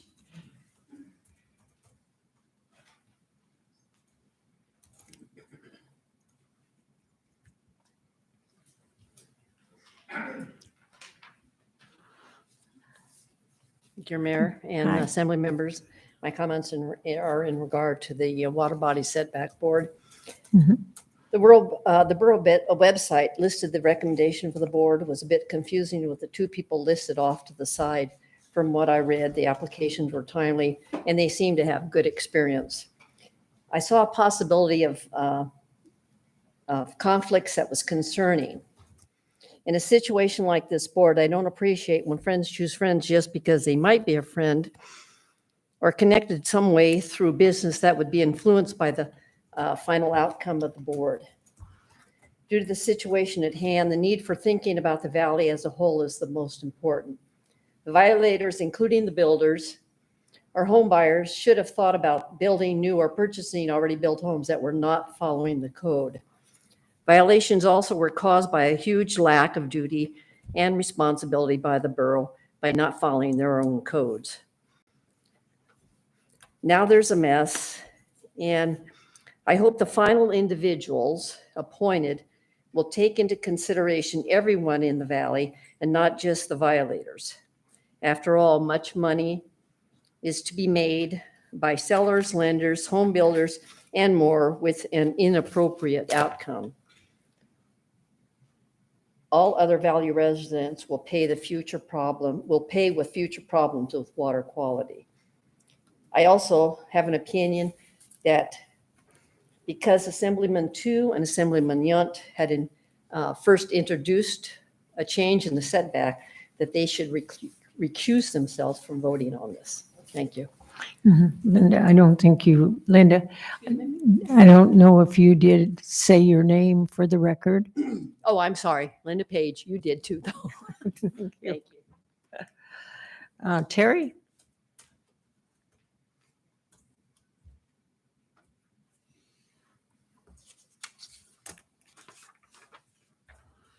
Press the button. Yeah, no, it's green and it's on. There you are. Madam Mayor, Assembly members, evening. I'd like to talk real quickly on the composition of the water body setback board. I've written everybody letters and emails, my concerns. And my concerns is a conflict of interest. And the simple fact is that Mrs. Misty Massey, who's on Robert Yunt's website as a preferred lender with a glossy picture, is a contender to be put on the board. And I think it's not right to have a business affiliate on a board making these decisions. I think it's a clear conflict of interest, and I'd like to see her disqualified. Okay. Terry, I don't think you put your Terry name. Cosgrove. Thank you. Thanks. Yeah, thank you. Righty. Let's go to Jake. Are you online? We'll give you first chance. Oh, you don't know. Oh, okay. I'm sorry. All righty. So the first person who's online then. Thank you, Madam Mayor, members of the Assembly. I apologize. I had another engagement I didn't expect. I thought that I could testify there in person. For the record, my name is Jake Libby. Many of you know me. I'd like to address the members of the Assembly as a local businessman who deals with regulatory and bureaucratic frustrations on a regular basis. My testimony tonight is born out of an appreciation for Dr. Halligan, whose hard work and philanthropy and his just being an excellent cancer doc has touched many more lives than even he probably realizes. I'm also here because the world has quite enough red tape, but mostly I'm here to speak on behalf of Dr. Halligan and his efforts with this Aurora Foundation. This matters to me as a local business owner because my father-in-law died of cancer and he had to routinely travel out of state for his treatment, and Dr. Halligan was instrumental in making that happen when he couldn't get the treatment he needed here in Alaska. And because of Dr. Halligan's efforts, we ended up with not 2 years, which was the original prognosis, but actually 8 years with the patriarch of our family. I cannot express strongly enough how amazing a massively increased standard of care would be for Mat-Su residents fighting cancer, and how much I genuinely believe that Aurora's investments would help to make that happen. And that's really what this matter represents. It's the chance for private business to expand the cancer treatment technology available to people here in Mat-Su and allow them world-class care close to home to make significant improvements and investments in this community. If reorganizing their business affairs into this model allows them to invest money that they elsewise would have had to pay in the form of taxes, great, bully for them. Because honestly, where do you think that money would have the biggest impact? Yeah, given to the hands of the federal government, that, in my opinion, is just utterly out of control, or saving cancer patients in the Mat-Su the need to drive to Anchorage or fly to Seattle or elsewhere for their treatment? I think you know the answer. Like I said, I know many of you fairly well, and I respect you. Those of you that know me know that I am very conservative. And so I just ask you to help us conserve resources for this business to reorganize and do what businesses do best. That's invest wisely for the future. Of course, they would prefer to reorganize as a nonprofit foundation. It is the smartest financial plan. But there's zero downside to approving this request. Zero. On the contrary, your simple approval, I think, will be a feather that each of you who votes yes on this will be able to put in your caps. With the stroke of a pen, you helped massively improve the standard of cancer care available to Mat-Su residents. And you didn't spend one red nickel of borough funds to do it. You will get to say that to voters in future elections, that you'll be able to say to them, you have a better chance of beating cancer here at home, thanks in part to me.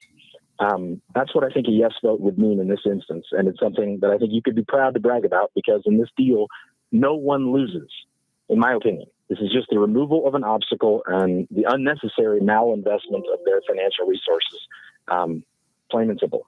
So I just would urge you to please vote yes for their reorganization into a 501c3.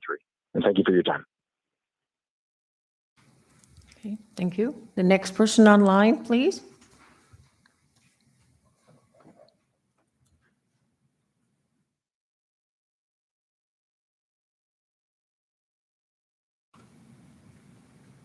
Hello? Hello, go ahead. Hello, thank you for the opportunity to speak. My name is Cecilia. My last name is Anastasia, and I live and work in Palmer.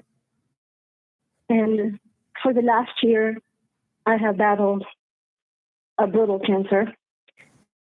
And Dr. Halligan is one of my heroes. I drove to Anchorage for many, many, many days, and just putting a foot in his facility at Providence was part of the healing. They are so excellent. I apologize, I missed the resolution number, but I fully support it, and I really hope that it gets approved. I believe that this beautiful growing place we live needs more professionals like Dr. Halligan and his team. And thank you so much for the opportunity to speak. Okay, thank you. Is anyone in the audience that hasn't spoken that would like to speak on any subject? I'm sorry, what? We have somebody on the phone still. Oh, I'm sorry, we have another person. Okay, just a minute, Mary. Okay. Is that the last person that's on the phone or the last one at this time on the phone? How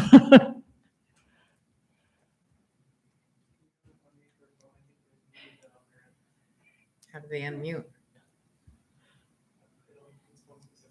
Oh, oh. Did they hear they're entering the meeting? Who's ever on the phone?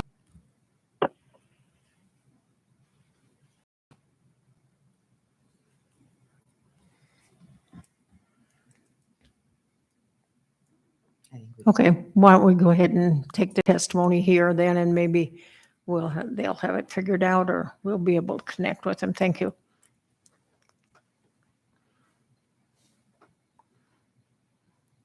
Good evening, I'm Mary Rebetta. I live in Wasilla. There it is. I'm here in support of Jackie Goforth. I have here, we'd like to ask for an unbiased committee to oversee the library collections and a reconsideration policy, which is the one she's having trouble working through with them, and to address the pornography for her, the other gal that was sitting next to her as well, and well, the whole book topic, and just weigh in and be of support in that direction. Thanks. Thank you. Do we have, are we connected now online? No, we're still not. Okay. Who's ever online, if they, What is he saying right there? It should say your hand is raised. Sir, we can hear you. If you want to go ahead and testify, state your name and testify on the My phone. name is Michael Phillips. My name is Michael Phillips. And I'm a landowner in the Matsu Valley.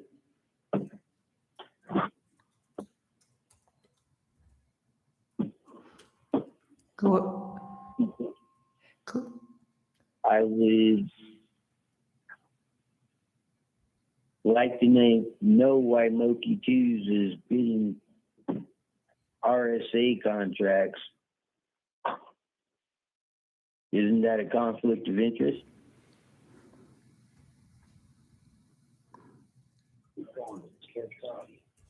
go Why ahead. is Twos Consulting focused to construction, both a Twos family-owned company on the bid list?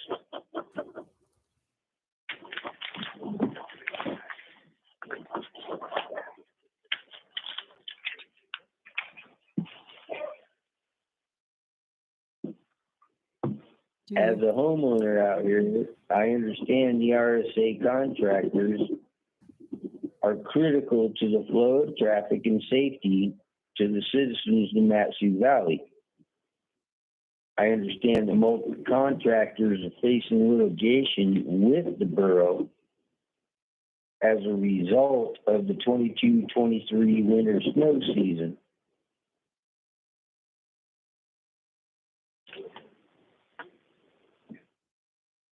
Thank you. Thank you. Do we have anybody else online, Caleb? We do not. Okay. Anyone here? Okay. Come forward.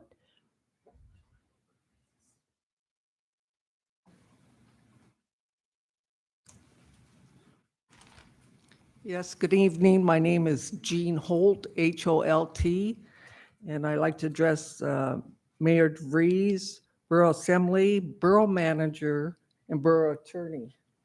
We have a lot before us with this Water Body Setback Advisory Board. I'm very pleased with the selection of the professionals, but I question the at-large citizens. I think we have, with the two persons on there that are realtors, I think that there is one person on there that Misty Massey is very much a potential conflict of interest. We need to start this board out right, and I'm not totally pleased with it, but I think this one really gets in the way. This Misty Massey, I'm sure she's very good at her profession, but there is a conflict of interest with her and Mr. Yunt, Assemblyman Yunt. And I hope that the Assembly will do a motion to take her out or dismiss her. And so be it that we have 8 members. I think that there should be alternatives, and I think that was brought up in the borough ordinance, and I don't know what that was all about. And we need to stay focused. This is the only time we're going to get anywhere on this setback issue, and let's try to get it resolved. This is getting dragged out so many years, and it isn't just land use of the property owners. All these waters are public, and they need to be protected, and hopefully this board will do it right. But there is a conflict, a potential conflicts, and I think it would be much better for the Assembly and the board and the facilitator, Alex Strawn, to have one less member on the board to do it right. And that'd be Ms. Massey to eliminate. Thank you. Thank you. Anyone else in the audience that hasn't addressed the Assembly on any issue that would like to? Okay, I don't see anybody. We do have one person. Okay, whoever's online, please go ahead. Hi, my name is Matt Jacob.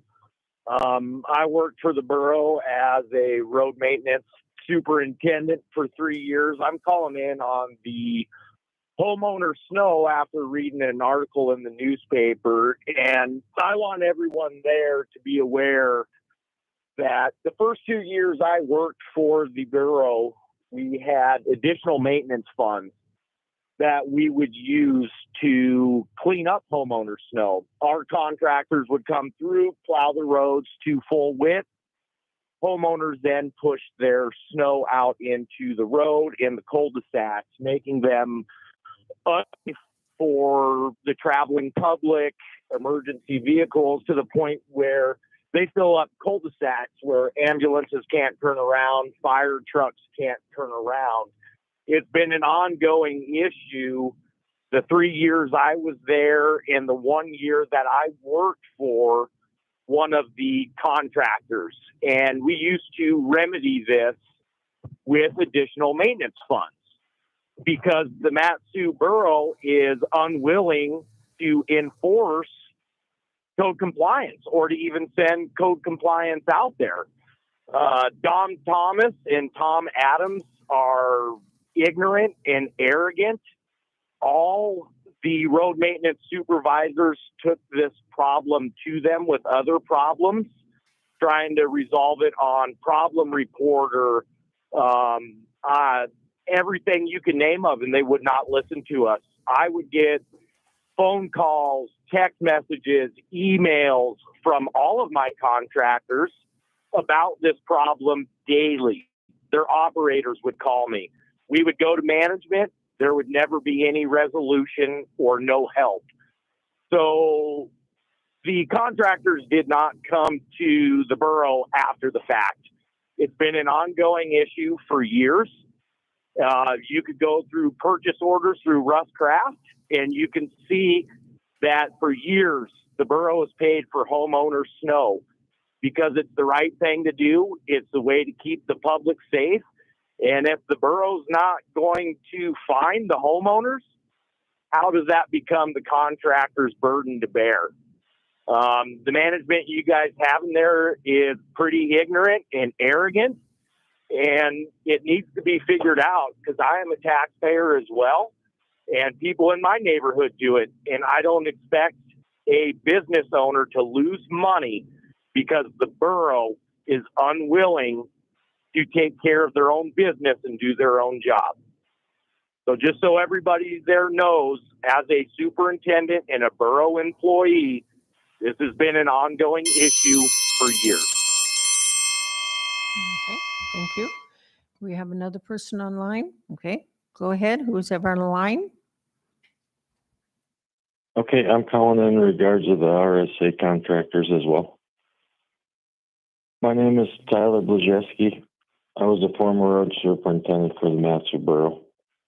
Being a former road superintendent, I thought I should talk about the issue of homeowner private snow and the issues it has on the contractors with the road service area. I was a road super for the northern region last winter. Going into winter, I was worried about the new management, Don Thomas and Tom Adams. As Matt said, they were ignorant, and their lack of knowledge of winter snow removal and the many variables that winter can bring. Not only that, but how the road supers worked with the contractors on many issues. One of the main problems is private snow. Push across roadways, giant berms at the end of driveways and in the cul-de-sacs. These issues, as the months go on, and the snow gets higher and higher. Where the homeowners choose to push snow into the right-of-way, with no punishment from the borough, starts to create a huge problem. For example, all the piles pushed across roadways are very large, and the snow gets hard compacted. This results in far too much snow for a wing grader to push back, and the hard piles damage equipment and exhaust snow storage. This also happens to the snow piles at the end of driveways. This is a very big issue with contractors. By contract has so many the contract requires so many wing graders per mile, and on roads, so it's a very important piece. If these pieces of equipment are damaged, this is not a good situation for all. Wing graders are the most important, very important piece of equipment, and are almost impossible to find in Alaska. And the contractor would pretty much need to outsource to lower 48 or Canada if they could find one. Homeowners pushing snow in the cul-de-sacs is another huge problem that the borough chooses not to enforce by code, and then is put on the contractors. Sometimes up to 6 different residents are pushing snow into one cul-de-sac at a time. This is just giant piles. This homeowner snow pushed into the cul-de-sacs needs to be moved with loaders. Then there's also it needs to stay in the right of way. You can't push on people's property, so the snow storage gets exhausted very quickly, with many people pushing snow into this tight area. Well, I was a foreman for McKenna Brothers from 2015 to 2020. I supervised the road for RSA contracts. The supers at that time were Will Berrickman and Mike Lappel. They would work with the contractors to pay hourly rates for loaders or any extra wing that was needed caused by homeowner snow to offset the burden on the contractors. Can I have you wrap up your testimony, please? I'm almost done. When Will Berrickman, Matt Jacobs, and I were road superintendents, we were trying to do the right thing to help the contractors offset some of these burdens. caused by homeowners' snow, such as paying an hourly rate for the loaders and Please wrap up graders your downtown. testimony. Town Adams were Sir, absolutely wrap said we up could your not pay the testimony. contractors for private snow removal. Absolutely not. Sir. They said the borough did nothing to help the Sir, contractors on wrap private up your snow and testimony. right-of-way, nor did they ever find anyone for doing it. So thank you. You guys need to help these contractors or you'll be Sir, pushing the snow wrap up yourselves. your testimony. Anybody else online? No. Okay.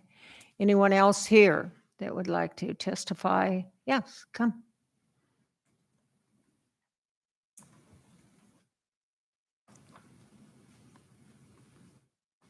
Gosh, Madam Mayor, you can be tough. My name is Victoria Paulson. Thank you. Hi. My testimony relates to the water body setback. I feel as if I should be standing up for Misty Massey.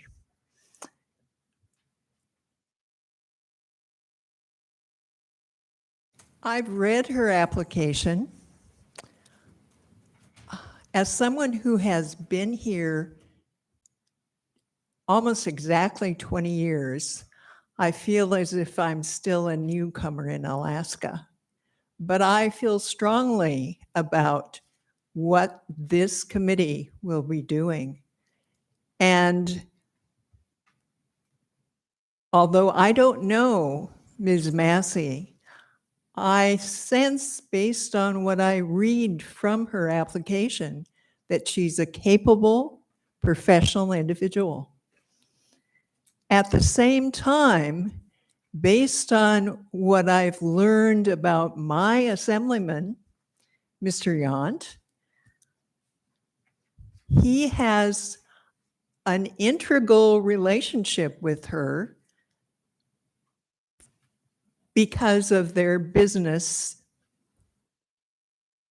workings. That makes me uncomfortable. Is it conflict of interest? Although I have a law degree, I can't answer that because I don't know enough. There's not enough financial information available to me. Do I want to take a chance? I don't know. But that's a question you should be asking. Do you want to take a chance? Because conflict of interest is greasy. And slippery as it is, it puts you in a messy place that often leads to a court of law that unweaves that sort of thing. And that means because you're stewards of our money, I expect from you a level of integrity that means that you're going to take care of me and my neighbors. And most of all, relating to this issue, you're going to take care of our water. And that's what I care about. Thank you. Thank you. Anyone else that hasn't testified that would like to address the assembly? Okay, seeing no one else, then I will close audience participation. We are at the consent agenda. Does the assembly have anything to pull? Okay. Go ahead. Resolution 23096, a resolution establishing the rates and fees for the Matsu Commercial Property Assessed Clean Energy and Resilience Program. AM 23108, approval of change order number 1 to contract 248B with Talon Construction in the amount of $58,238.16 for Station 6-4 repairs. Deputy Mayor? I move to approve the consent agenda as read into the record by the clerk. Is there any objection? Okay, hearing none, the consent agenda is approved. There is no unfinished business. We are now at the point in the agenda regarding my veto or resolution 23-093. And Madam Clerk, would you read the legislation into the record? Thank you. Resolution 23-093, a resolution approving a portion of the issuance of a Public Finance Authority Revenue Bond Series 2023 Aurora Integrated Oncology Foundation in a maximum aggregate par amount not to exceed $250 million. Okay, Assemblyperson Fano, do you have a motion? I move to override the mayor's veto over resolution 23-093. Okay, is there discussion? Yes, Assemblyperson McKee. When I first heard this, I thought, what a great idea, because I've been up here all my life and everybody knows you go outside to get, if you want care. And then you said, we are a second-class borough, so therefore we don't have the right, power, whatever it is, to do that. And I trust that because you know what you're doing.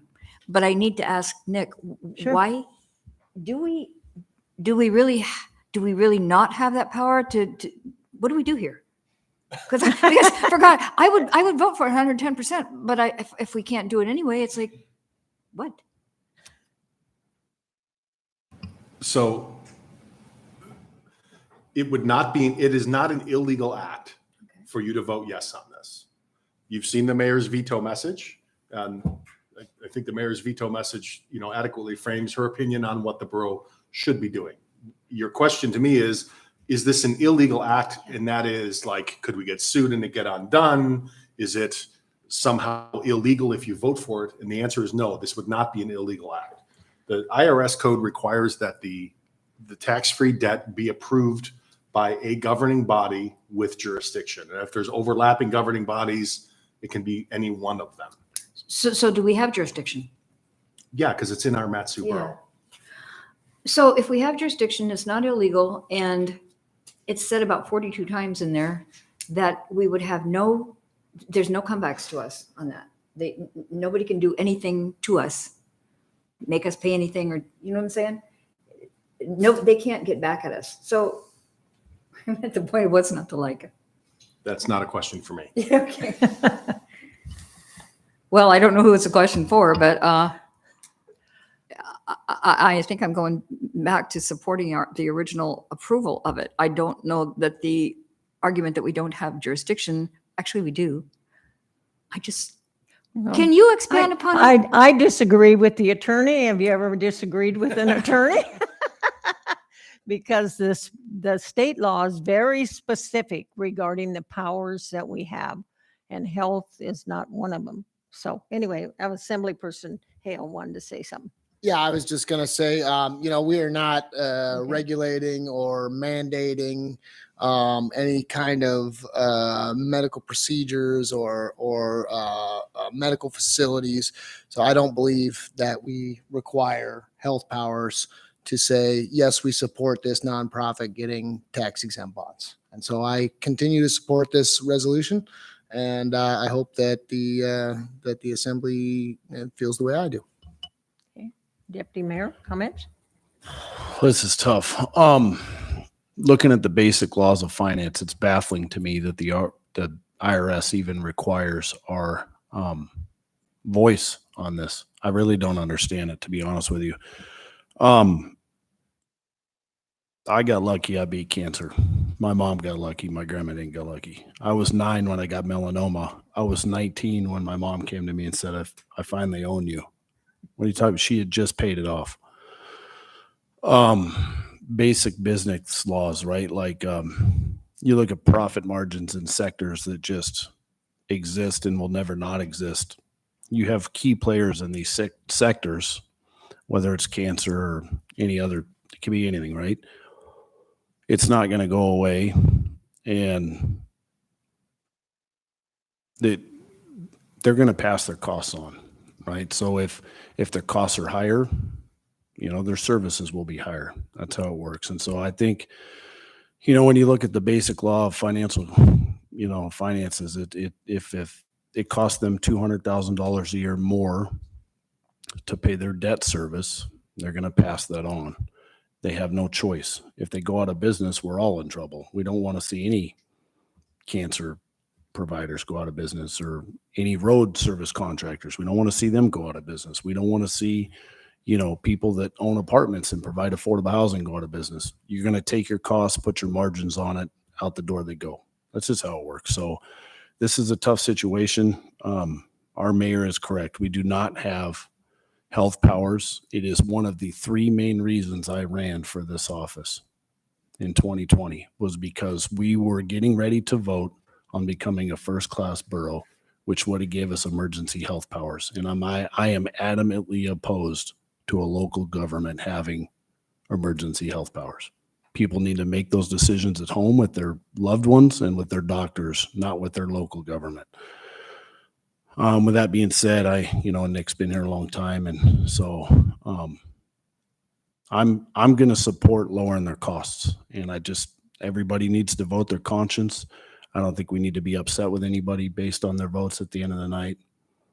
We got 8 amazing people up here, and everybody vote your conscience, and it'll fall where it falls. So, that's it. Further Madam Mayor. Yes, go ahead, Assemblyperson Nowers. I just wanted to, on a personal note, to speak, first of all, to the people who testified about who have lost family members to cancer or who have cancer. That has also affected my family, and I've lost a brother to cancer. And so I'm familiar. That's just to say I'm sorry that you're going through that. And I am familiar with the many frustrations of the healthcare system, or to some extent. But on a professional level, this is a business that's coming to us that's asking for a tax break that other businesses do not get.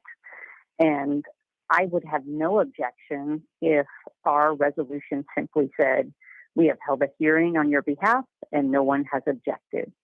But what this is asking us to do is to say, as a borough, that we have looked at this and analyzed it, and that this is in the public interest, and therefore this particular business will be allowed to go forward and get a tax break that other businesses don't get.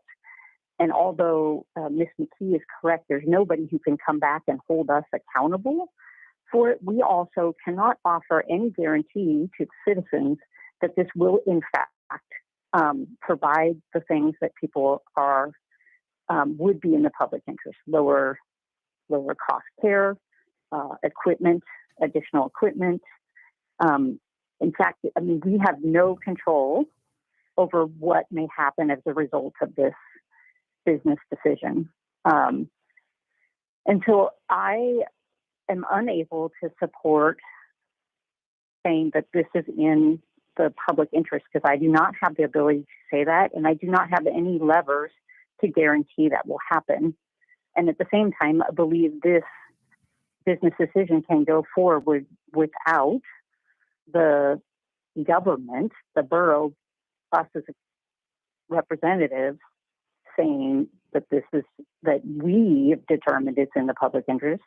That is not needed for this to go forward with the merger of 4 centers, which will have economies of scale, and I hope will provide the services that folks have. So that's where I'm coming from on this.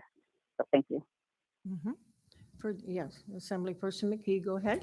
Yeah, I appreciate everything that Ms. Nowers just said, but life's a crapshoot. There cannot be a guarantee on something like this, but you got to stack the odds in your favor. If this thing helps us to get better help, I don't know what a better way to say that, going in, to me that looks like it's stacking the deck in our favor, and I like that. My husband had to go out to Arizona, Cancer Treatment Centers of America. Thank God we had the insurance that took care of that, but if we hadn't, he probably wouldn't be walking around today. So, and you can't just base it on personal stuff, but I'm telling you, if there's no risk, it's kind of like he who hesitates is lost. This is a good opportunity as far as I'm concerned. How many times are we going to get the opportunity to do something that, given the crapshoot, it might actually work? I'm all for it. I think there is a concern regarding pitting one business over another, because there is 2 cancer centers here now, right? I don't know, maybe why doesn't that, come on, train. How about the other guys? Why don't they do it too? I mean, we're not losing anything. Competition's healthy. Have you ever dealt with IRS? Oh, yeah. Time or two. Well, this is a requirement from IRS. And how do you know that if you give the approval, that they won't come back if there's problems? I'm going on what our attorney said and what the resolution says and all of that. I don't know what else to go on. I'm just asking you, you know. I guess I'm willing to take the chance. Because who knows what good this could do. And you know, if a used car business comes along and wants to get this kind of a loan, I'm saying probably not, because this is life and death. This is to me. So I hate to even override it because I think you're amazing, but in this one, I do disagree. Okay, that's fine. You're welcome. Any other comments? Oh. Mayor? Yeah. Oh, yes, go ahead, sir. I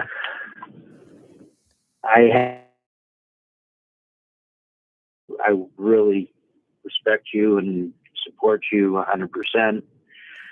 I myself in 2016 lost about 30 pounds in the month of April, and no insurance.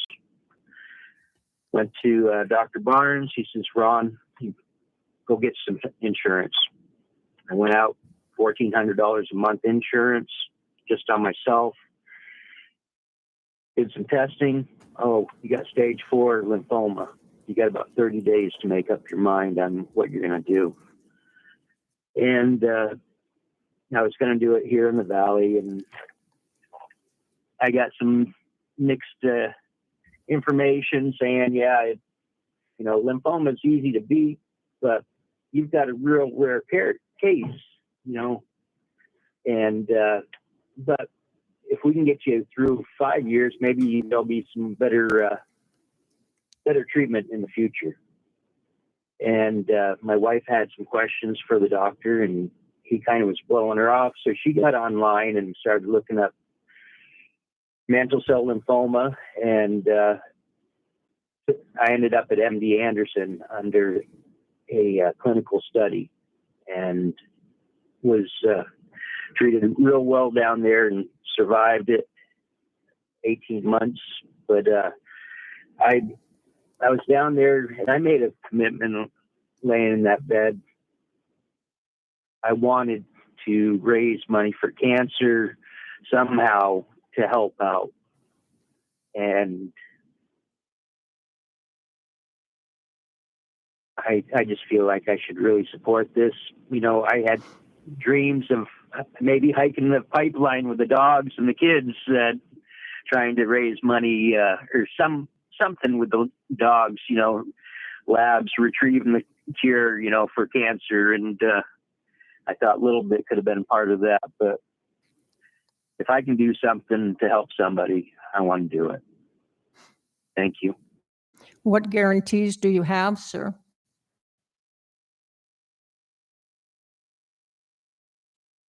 Just what my heart says. Okay. All right. Deputy Mayor? This is tough. I wanted to touch on something that was brought up earlier. I don't ever want to play a role in pitting one business against another. So it was asked why doesn't the other one do this? And I've helped set up a nonprofit wrestling organization. And then we've all seen and observed other nonprofits in our life, and some are great and some are terrible, right? Some last and some don't. There is no guarantee that this nonprofit won't be terrible and that they won't go away. I'm not being rude, but I think we all know that it happens quite often with nonprofits.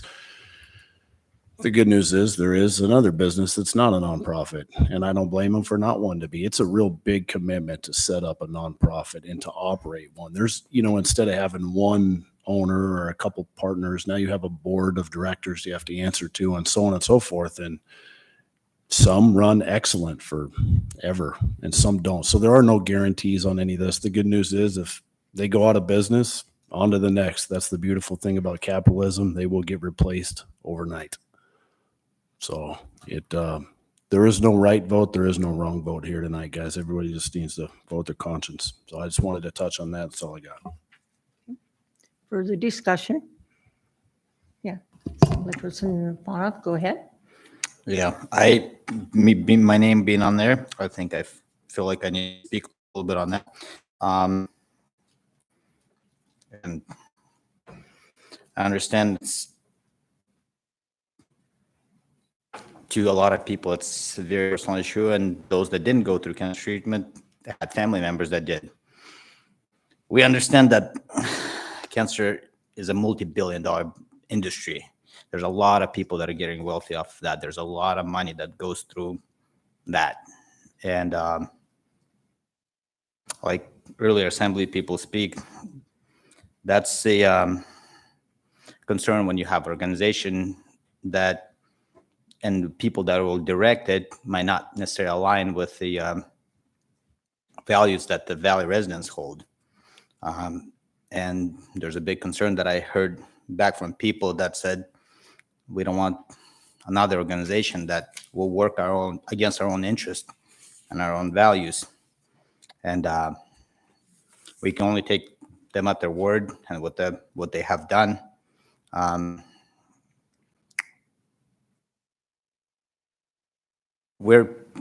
If we're willing to take this chance and give chance to people to live longer, especially if they're younger, I'm also going to ask the doctor, who's pretty much the founder or the whole team of yours, to remember this meeting really well. If it goes in your favor, remember that this is not a special interest thing, If you say you're going to provide housing, hopefully you provide housing. If you say you're going to provide transportation, do that. With that, that's how I would support that originally and continue to do so. Mm-hmm.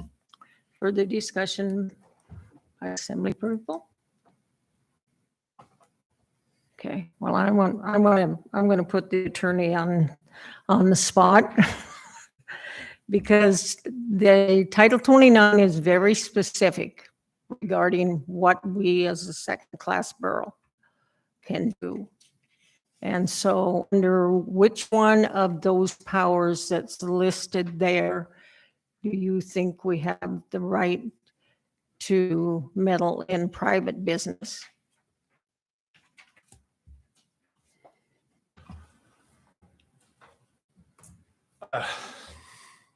I wouldn't characterize it as meddling in private business. The question that my role is to advise the assembly and the mayor as to whether or not your actions are going to be against the law, illegal. Right. And I for those of you who've been working with me, and I've been here since 2005, very, very, very rarely do I say, well, we can't do that. That is blatantly illegal. If there are questions about legality, that is up for you to decide, and I will advise you on that.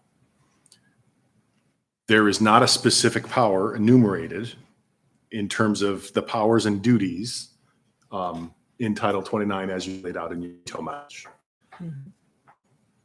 That being said, we have parts of the state statute that say, the specific enumeration of the power is not to be read as a limitation. So when we look at the powers and duties, we pass other resolutions on other things. We pass policy statements. We pass position statements, lots of times by resolution, lots of times by this body. And that's how I would characterize this. Okay. Because it is private business, right? Yes, ma'am. And we didn't, I mean, I think probably the majority of us all ran on a limited government. And if this subject wasn't cancer, if it was another subject, would you feel the same? That's what I'm asking the assembly. If it wasn't cancer, if it was a different kind of business, would you be doing the same? And I'll leave that then up to you. Any other? Oh, Deputy Mayor? It's all right. I'll ask the attorney a question as well. I had about, I should know this by heart, but I don't. I think I had about half my 6 kids, my wife and I, at Providence Hospital, and the other half at Alaska Regional. Both offered great care. Both were amazing. It's just where our doctor wanted to work at that time, whatever it is, right? So I believe one is a nonprofit structure, Providence, and the other is not. It's a for-profit structure, I believe, Alaska Regional. I could be wrong, but I'm pretty sure that's the case. Do we know, that's not in regard to one issue per se. That's not a cancer thing. Those hospitals provide services for lots of different things, but obviously I would imagine Anchorage had to weigh in on that at some point. Do we know if that was before or after they became a first-class government? I don't. Or do we know when Anchorage became a first class?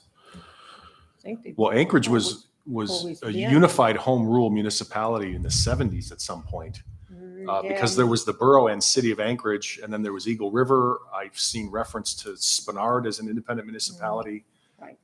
And then what happened was they merged. So there is one government that is both the city and the borough in Anchorage. It's called a unified home rule. Juneau is the same. Sitka is the same. And I believe it was in the 70s. To be clear, I don't think you need borough's permission to incorporate as a nonprofit. The issue here is the IRS requires a finding that the borough approve the project, not the borough necessarily, because The jurisdiction. a jurisdiction, someone with jurisdiction to approve the project. So in this situation, that would be either us or the state. Yeah, and I was only asking because I guess I wasn't sure when Providence would have sought that, but it is back to the IRS thing. This is when bureaucracy it's unfortunate. I don't understand why the IRS would even want the local, whether you're first class or not, to even weigh in on this. I don't understand it. Setting up a nonprofit should be between the nonprofit and the IRS. So it's baffling to me that we're even here tonight. But anyhow, thank you, sir. And to follow up, it is between the nonprofit and the IRS. This is that for setting up the nonprofit. What's happening here is issuing tax-free debt. So that is a different thing. Okay, further, yes, Assembly Mayor? Person Fano. Oh, go ahead. Mayor, Yes, go ahead, sir. I respect you, and I understand where you're coming from as far as when government oversteps their bounds. And it is so flagrant that in today's culture and stuff, where government sticks its nose where it doesn't belong. And I've prayed on this a bunch. I can't be pro-life and not support this. I mean, I just want, in the end, if it'll glorify God, I think is something I should be doing. Thank you. For the Assembly Person McKee. Yeah, Go I'd ahead. just like to say one more thing. Given everything that we've heard about our, jurisdiction and all that kind of thing, I feel that really all we are here, if we override the veto and support this thing, is we're cheerleaders. I mean, we're not playing the game. We're not involved in it in any way. We're just saying, yeah, I think it's a pretty good idea. If it works, God bless you. I just think we're cheerleaders, and that's all that's showing. And like Rob said, why in the world would they even care, the IRS, if it doesn't impact anything in any way? But I'm a cheerleader, so That's the last I'll say. Okay, whatever you want. Okay, that's Assembly Person Fauna, go ahead.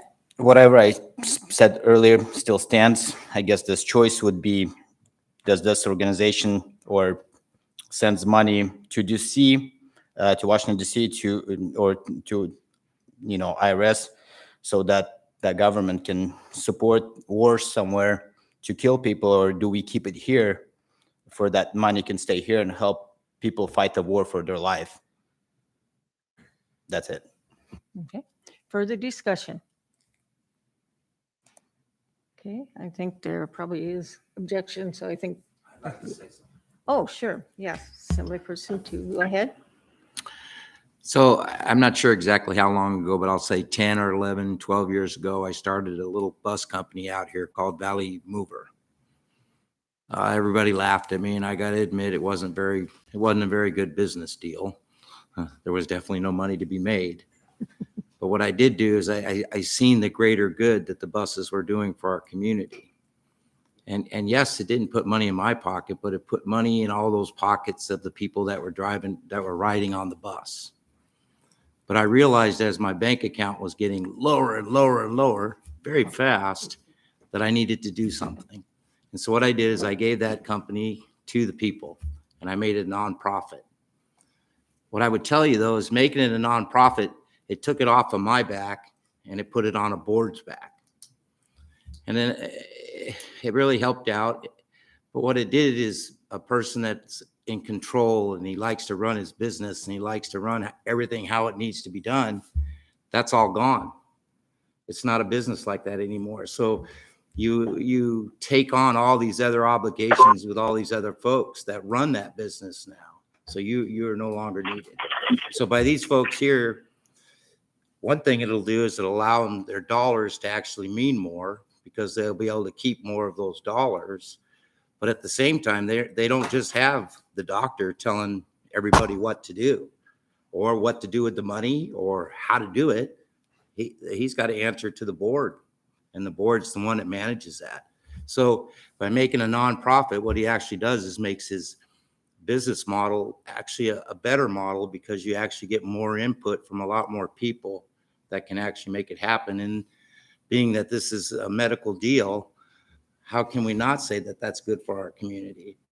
I mean, now we're saying we're going to give another 25, 30% of that money that's being spent. It gets to stay here and go into that stuff, because he's not going to give it away to the IRS to do, like Mr. Fonoff said, or whatever. But we get to keep it here, and we get to get our money. I'm fully supported you before, and Mayor, I love you, but I'm going to support it again tonight. Okay, alrighty, further discussion? Okay, I think then maybe we're, yep, I think everybody's spoken 17 times. We got somebody on the phone right now, so we're Oh, not even ready to okay, vote. yeah, we need to get somebody back at the, on the.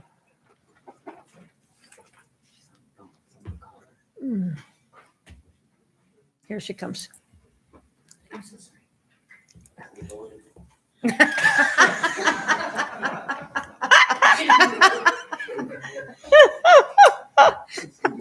Okay. We needed a good laugh. So I just want to explain the vote very quick, Madam Mayor. The motion's on the floor is to override the veto. If you agree with overriding the veto, you would vote yes. If you agree with the veto, you would vote no. Everybody, okay? So we can get the members in the room to go ahead and vote.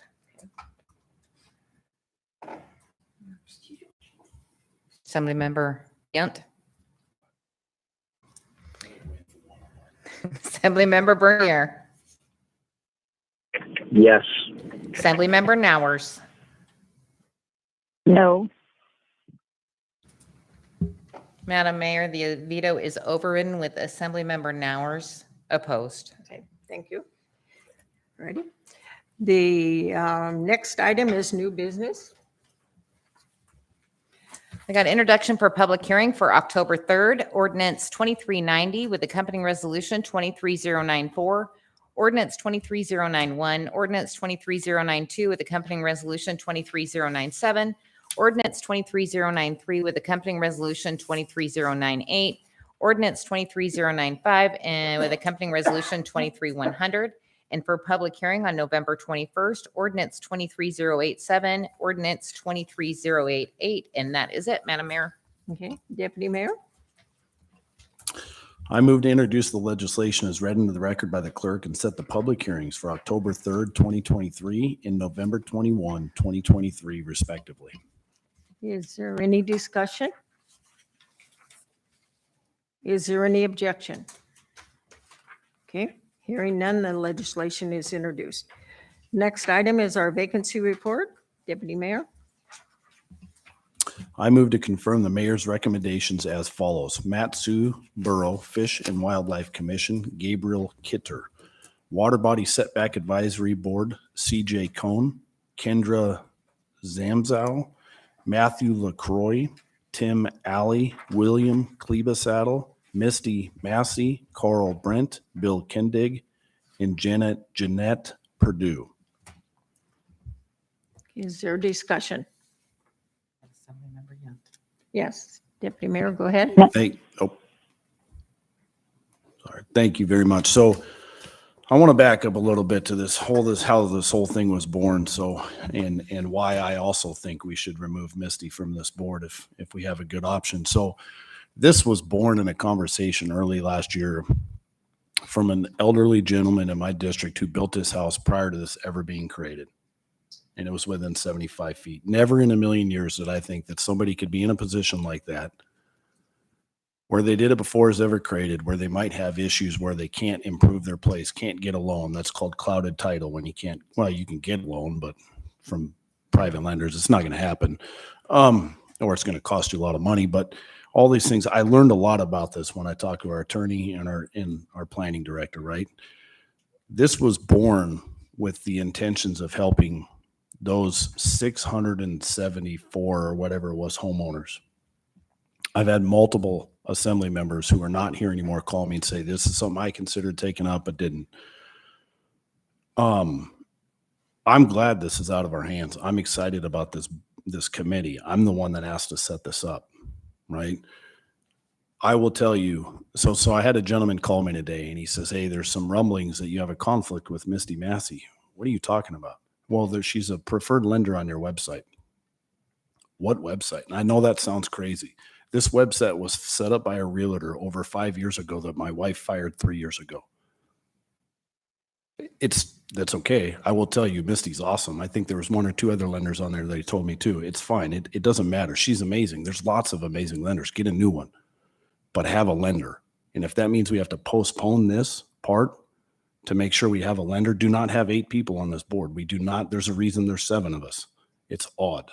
Continue with an odd number. Leave it in the hands of the board, but have a lender because it's, I'm the one that asked to have Fish and Wildlife on there and the Matsu Salmon Habitat when I set this up. Those are very important positions. Tim brought forth an amendment for a great position. I fully supported that, but I will tell you, I will fight just as hard to have a lender on there. We don't need realtors. We don't need builders. I'm telling you, we don't. We need a lender. I don't care who it is. Just find one. So if you guys want to remove Misty, if the mayor thinks I have a conflict, that's totally fine. Let's remove her. You want to leave her on there? It doesn't matter to me. If we remove her, find a lender. That's all I'm asking. Please have a lender on there. They bring a certain type of expertise to this situation, as does a title agent, I suppose. But, you got to have a lender on there to deal with clouded title issues and financing, in my opinion.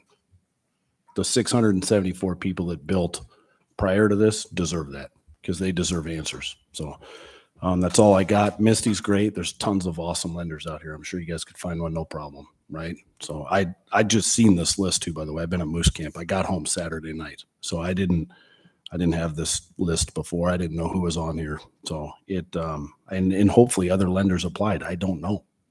Maybe there was other lenders, right? But anyway, enough of that. So whatever you guys think. That's all I got. Thanks. Okay.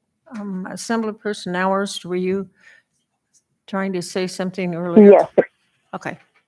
Thank you, Madam Mayor. I appreciate the comments of Assemblymember Yunt. I do think it's conflict of interest is something where you actually have a conflict of interest and it's the appearance of a conflict of interest. So I understand the website may be something that you weren't aware is still out there, but I think from the public's point of view, to see something where somebody, and I assume she may still work with you, and I don't know Misty at all, so I do want to say that this is in no way, a concern about her personally, because I don't know her, but the fact that she works for you, but she's going to have to sit on this board, could present a perception. And so I think if there's an alternative, that's worth pursuing. And I do look at the list here, and Bill Kendig works in realty, and I know this position is a home builder, lender, or real estate background. So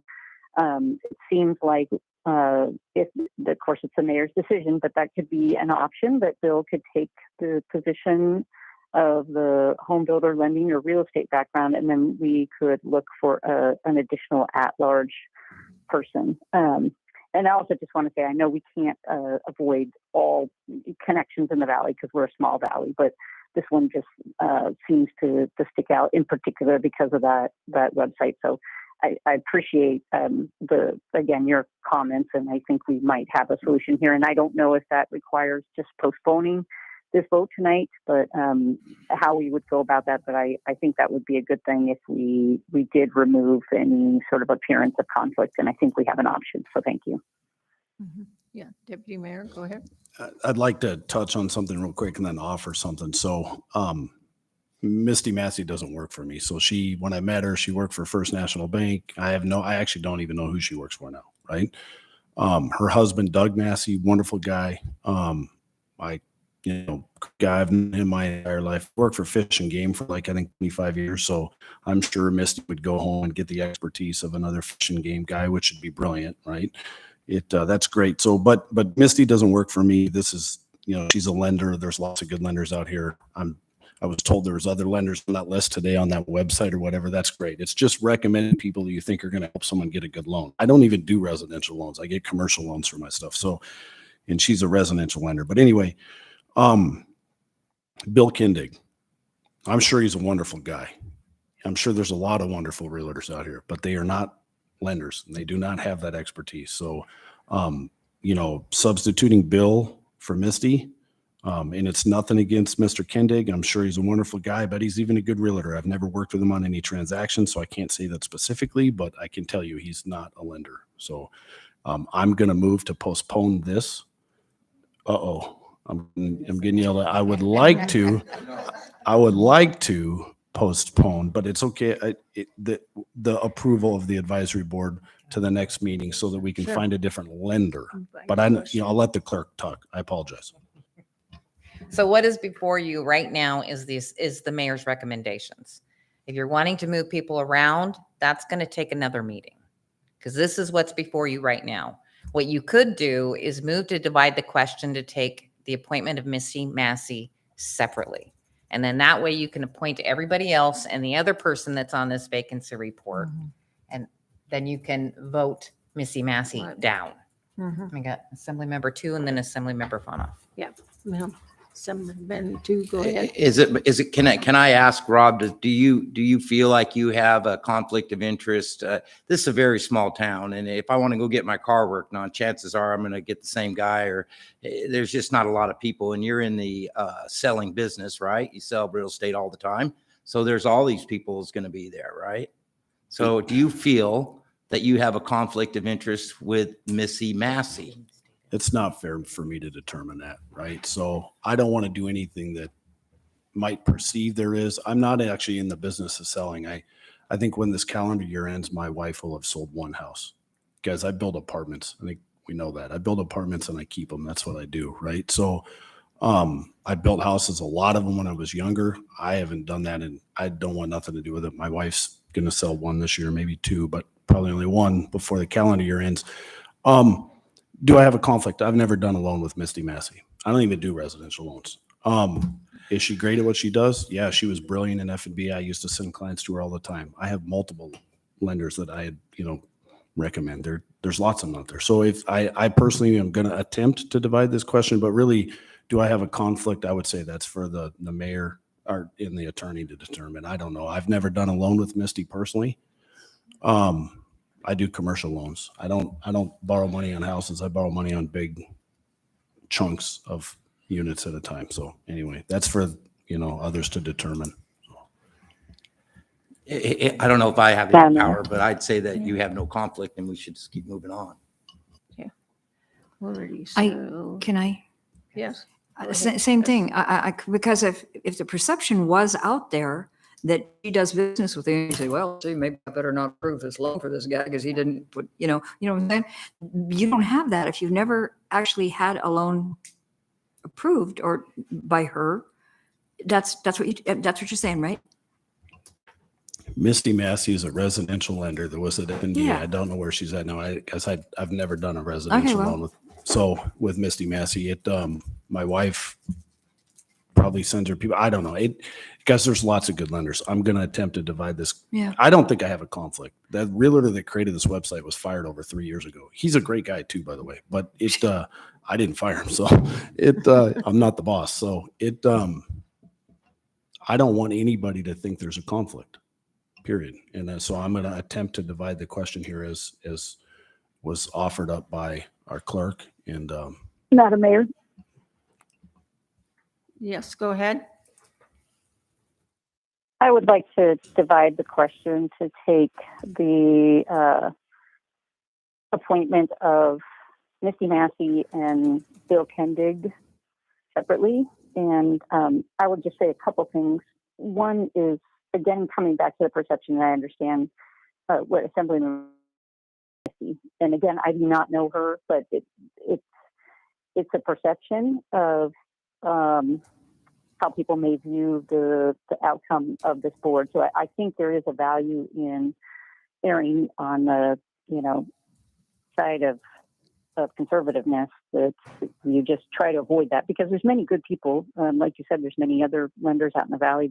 There's good folks. And then I would just note that as much as I don't disagree to have a lender on it, that particular position, and we all agreed to it, would be, we didn't say we wanted a lender and somebody from the real estate industry and a home builder. We made one seat for a home builder, a lender, or a real estate background.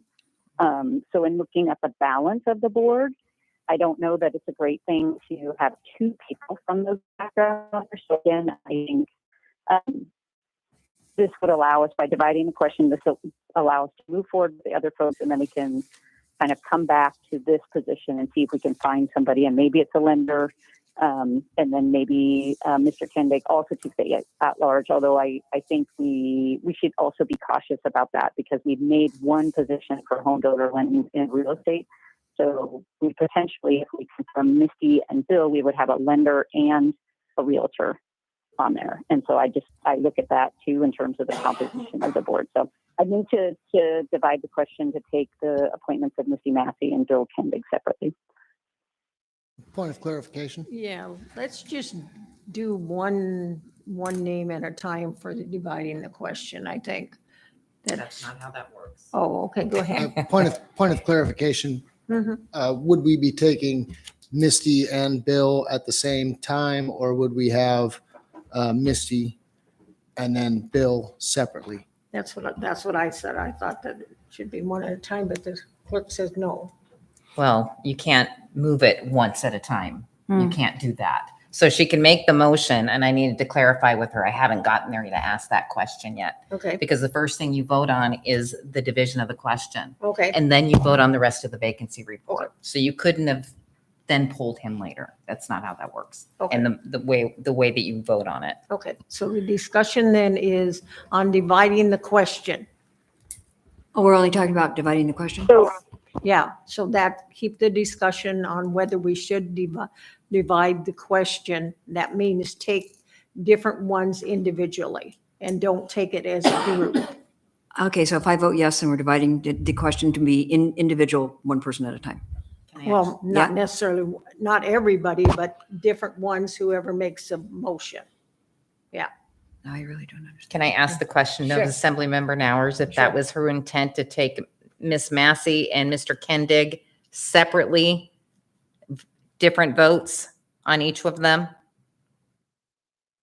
That is fine with me. I assumed we would divide the question and then just go ahead and approve the rest of the vacancy report and then come back to those. So that's fine with me if we want to approve the vacancy report and come back to each of those individually. No, I think it's pertinent in reference to whether they actually divide the question or not. Is your intent to take a vote on Misty Massey and then take a vote on Bill Kendig, or is your intent to vote on both of them together? Taking them separately is fine. Thank you. Thank you, ma'am. Okay. Can I make a comment before we do move on that? Because it's pertinent to it. I'm 'Cause we're sorry, talking- what? When we're talking about, okay, so Kendig is real estate and Missy is a lender and we Carl just- Brent has real estate experience and We're just a discussion on whether to divide the question. what if you wanted to add more people to, no? Then I'd have to wait till this one is over? Okay, I'll wait till this one. Nick, go ahead. I just want to remind the assembly members, the mayor makes appointments. You do not get to move people in seats. You vote yes or you vote no. Only the mayor can appoint, and only the mayor can appoint to certain seats. Okay. Assemblymember Fanoff. Yeah. Assemblymember Young. Okay, Fanoff, I think, and then the deputy mayor. Go ahead. We're discussing 1 or 2 people out of the 9. There's the 7 people that, so that one person is not the decision making. I believe we're arguing here for nothing. None of the 7 people showed any interest to opposing Bill or Misty Massey. My recommendation to approve this list as the mayor have presented, because I didn't see any opposition. If somebody believes that there is a conflict of interest, we can leave, possibly have Rob Yan and Mr. Yan not vote on that and see but I believe the result will still be the same. But my recommendation to the assembly, after we heard everything and everything was explained, I believe we should move with that list as you have presented. Okay. Deputy mayor, did you have a comment? I have a clarifying question, although it may not matter after what the attorney said. So it's very clear now that the mayor makes the appointments. And so my clarifying question was, and again, I just got home Saturday night, but Bill Kendig, is he on here as an at-large, or I'm confused? Yes, she's on. Okay. Large. And he's a realtor, but we've also heard him testify in the past that he's on the board for Ada, and he's an elected, not official, but he's elected to the board for Matanuska Electric. I do know that. So, I mean, he's obviously got an overwhelming amount of support from the community if they elected him to the board for MEA. But anyway, I'm all for, I want to, this is me, 1 of 7. I want to replace Misty with a different lender, but I'm not going to support removing Mr. Kendig. It's just, the guy, he's earned his keep with the mayor in many areas of life. And anyway, enough of that. So thanks. Mm-hmm. Further discussion on to divide the question. Yes, sir. Go ahead. I kind of going on with Bonhoff that I think we should just, I don't think we have a problem here, and I think we should just vote it in as she presented it. Okay, assembly person. Can I vote no for the I would like to question? call the question. All right, just a minute. We haven't had the clerk hasn't called for the vote yet, and I recognize assembly person Hale. Thank you, Madam Mayor. I'd like to call the question. Okay. Is there objection Yes. to calling the question? Is there an objection to calling the question? Okay, all righty. And what's before the assembly is to divide the question to take the appointment of Missy Massey and Bill Kendig separately than the rest of the vacancy report. If I can get the members in the room to go ahead and vote. Can you clarify, please? That means yes means separate? Yes means you're passing to divide the question. If you don't want to divide the question, you would vote no. Okay. Assemblymember Bernier, No. Assemblymember Nowers, Yes. Madam Mayor, it passed with Assemblymember Fanoff 2 and Bernier opposed. Let me get this down real quick.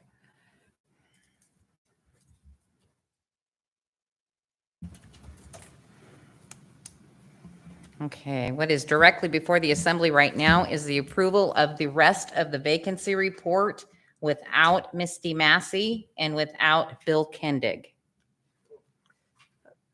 Who did you have up there as no's and yeses, please? Assemblymember Fonoff, Assemblymember 2, and Assemblymember Bernier voted no. The rest of them voted yes Oh, to divide okay. the question. Okay. Okay. So what is before the assembly right now And is the, Mayor?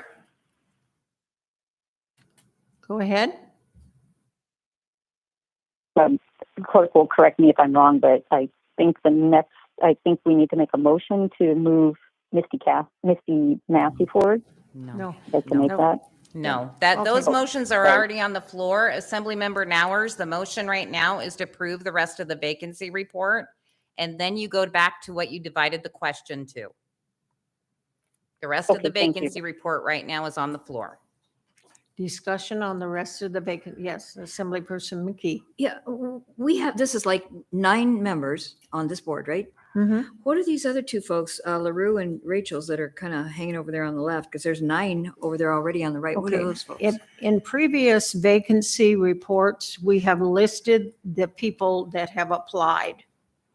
And these 2 applied after the last vacancy report was given to you.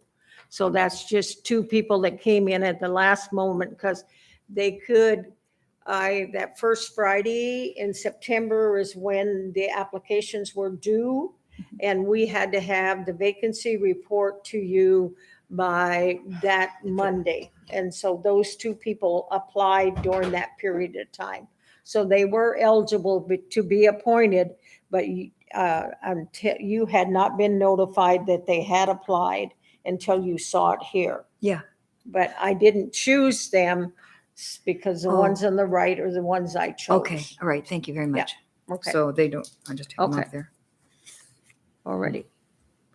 So now, all right. Got it. Any further discussion? You understand, everybody understands the motion that's before them? I do, but I still have a question or a comment. I just think I have to say it. When I look at the number of people here who are in real estate or were in real estate, and then you put that together with even like Carl Brent was a real estate. I'm afraid of the makeup of the board might just be leaning a little heavily towards favoring. I don't have his application here, but I know he had another career prior to real estate. Yeah, it's right here. Okay, do you have it there? Yeah, he was former Fish and Wildlife trooper, former real estate agent. Yeah, so, yeah. So maybe he's got a foot in each camp there. What I really was kind of worried about was the lack, am worried about is the lack of diversification. So many people who would be more likely to not be as objective, given the function of a real estate person who wants to sell land, whatever makes it more attractive. That's a good idea. I don't know, 30 years of real estate experience, I would tell you that you cannot put them all in the same box. Oh, I'm sure that's true. I'm absolutely sure that's true. It's just like on paper here, I just keep seeing RE real estate agent or RE, whatever. Yeah. So I just want to remind everybody, we're on the rest of the vacancy report right now. Yeah. Right. Okay. Yeah. Okay. Yes. I could be wrong, but I think Carl Brent is a current hunting and fishing guide. But we need to vote on not just these 7, but also the previous Gabriel Kidder from. We need to vote on this and take up the 2 in a minute. So. Any further discussion? You still have your light on, ma'am. Did you want to talk? No. Okay. Alrighty. So Madam Clerk, go ahead. Is there objection to the rest of the vacancy report? Okay, go ahead. Okay, so if I'm sure I'll probably be the lone vote, but if we didn't vote for these folks tonight, then there are other people, we have other people who applied that you'd be looking at again. I would right? have to recommend him. Yes, that's I'm not, yeah. Chances are not likely. Yeah, I have to recommend him. Okay, is there any objection then to accepting the Yeah, you do. Okay, so she's going to object. Okay. So we need Okay, to if I can vote. get the members in the room to go ahead and vote on the remainder or the rest of the vacancy report without the ones that were pulled. Assemblymember Nowers. Yes. Assemblymember Bernier. Yes. Luckily, I understand a little bit of French, and that's the only one. Madam Mayor, it passed with Assemblymember McKee opposed. Okay. And now we're on the second segment, which is the approval of Misty Massey. That is what is in front of the assembly right now. Okay. So is there? Yes. Assembly Can I Person. call in the question so we can just vote?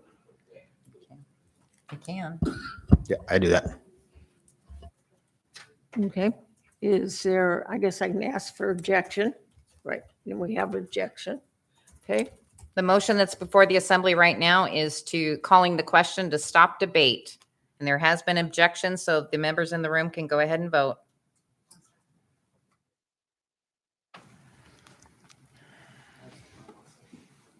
To stop debate. So that means you're not going to be able to discuss it if it passes. We're voting on stopping the debate. We're stopping debate on So Misty Massey. stop debate. This is not the motion I need to fix my vote. to vote on Missy Massey. Okay, I hold need to on. fix I'm my gonna, vote. Madam Mayor, Mhm. Assemblymember Yunt needs to change his vote, so I'm gonna have to clear everything. Okay. Okay. Yes. If I may, I had something to say, so that's why I objected to calling the question. I just want to be clear, calling the question is not debatable. So we need to go directly to the vote. Okay, but Members in the room can go ahead and vote on calling for the question. I think he took his objection away. Assemblymember Bernier, Yes. Assemblymember Nowers, No. Madam Mayor, it failed with Assembly members Fonoff, 2, Yunt, and Bernier in support, and McKee, Hale, and Nowers opposed. Takes 5 votes. Right, it does. Yeah. Okay, so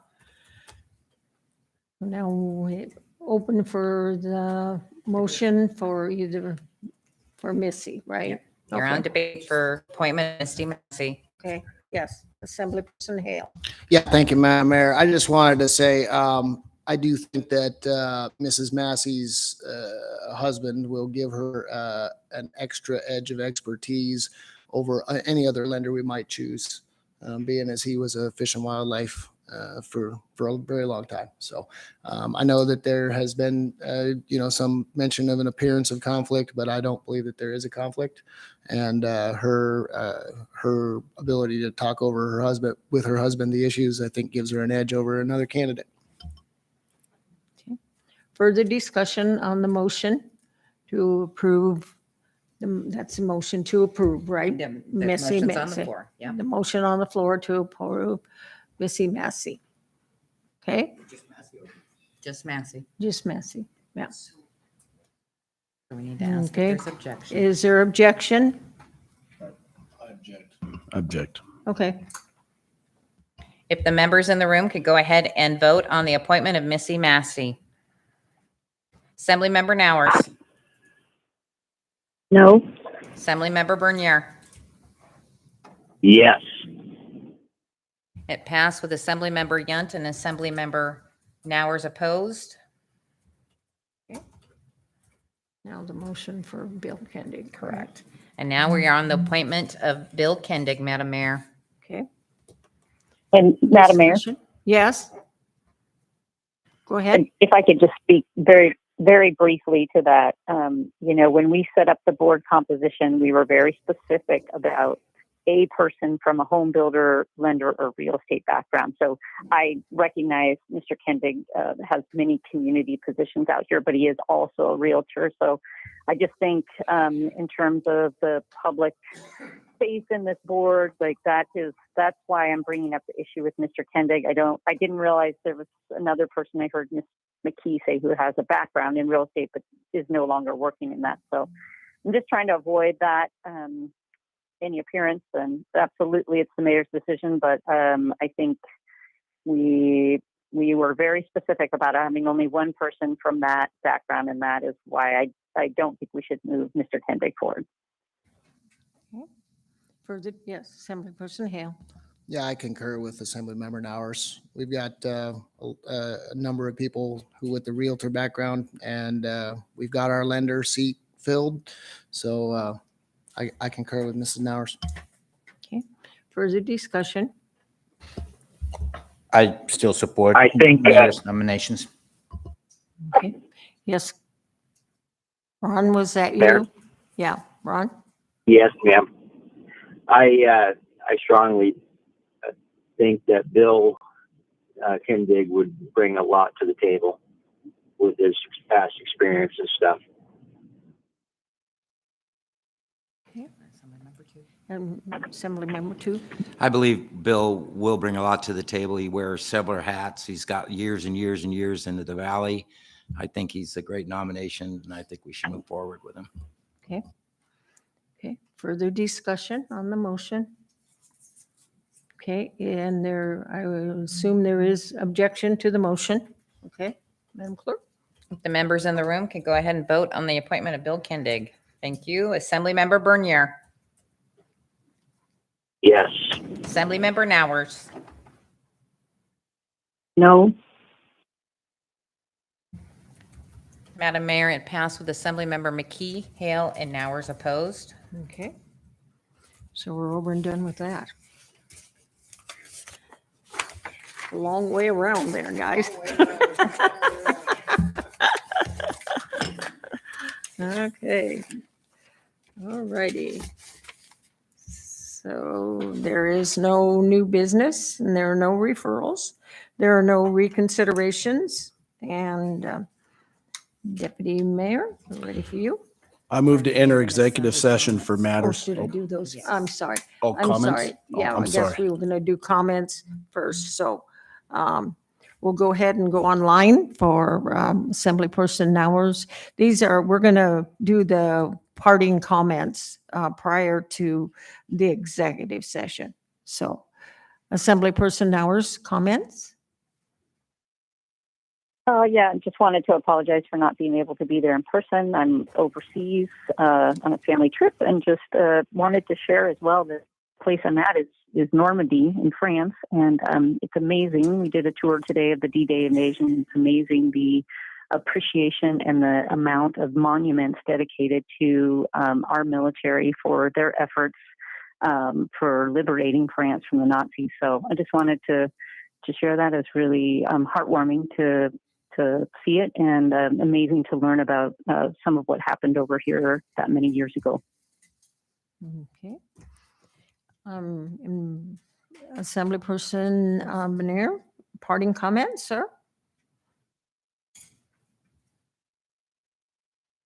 Yes, I just wanted to thank everyone for coming out, and I just wanted to thank Lord Jesus for blessing our valley, and would like to ask him for wisdom and strength and courage, and to help everyone with their struggles, and for everyone to love one another. In Jesus' name, amen. Mr. Attorney, parting comments? Of course, I guess you're going to have a lot. Yeah, I was just going to say, I thought there was a code provision that when traveling to France, you need to bring legal counsel, especially, the French countryside, but I guess Yeah. not. I'll be looking for a sponsor for that ordinance. Assemblyperson McKee. Yeah, this just goes back to the book thing. And this horrible picture, if anybody ever showed it to my 14-year-old, they'd have a lot of problems with me. But I just wanted to mention that there was a meeting, and I attended it the other day, and one of the, it was a person who was, I guess, a librarian attending, telephonically, or what you call that thing. Anyway, she said that one of the things that helps them make the recommendations for books to buy is the publisher's comments, the publisher's recommendations. And I'm thinking, wait a minute, if I sell Dodges and somebody asks me what kind of cars I should buy, I'm going to tell them they should buy a Dodge. I just thought that was one of the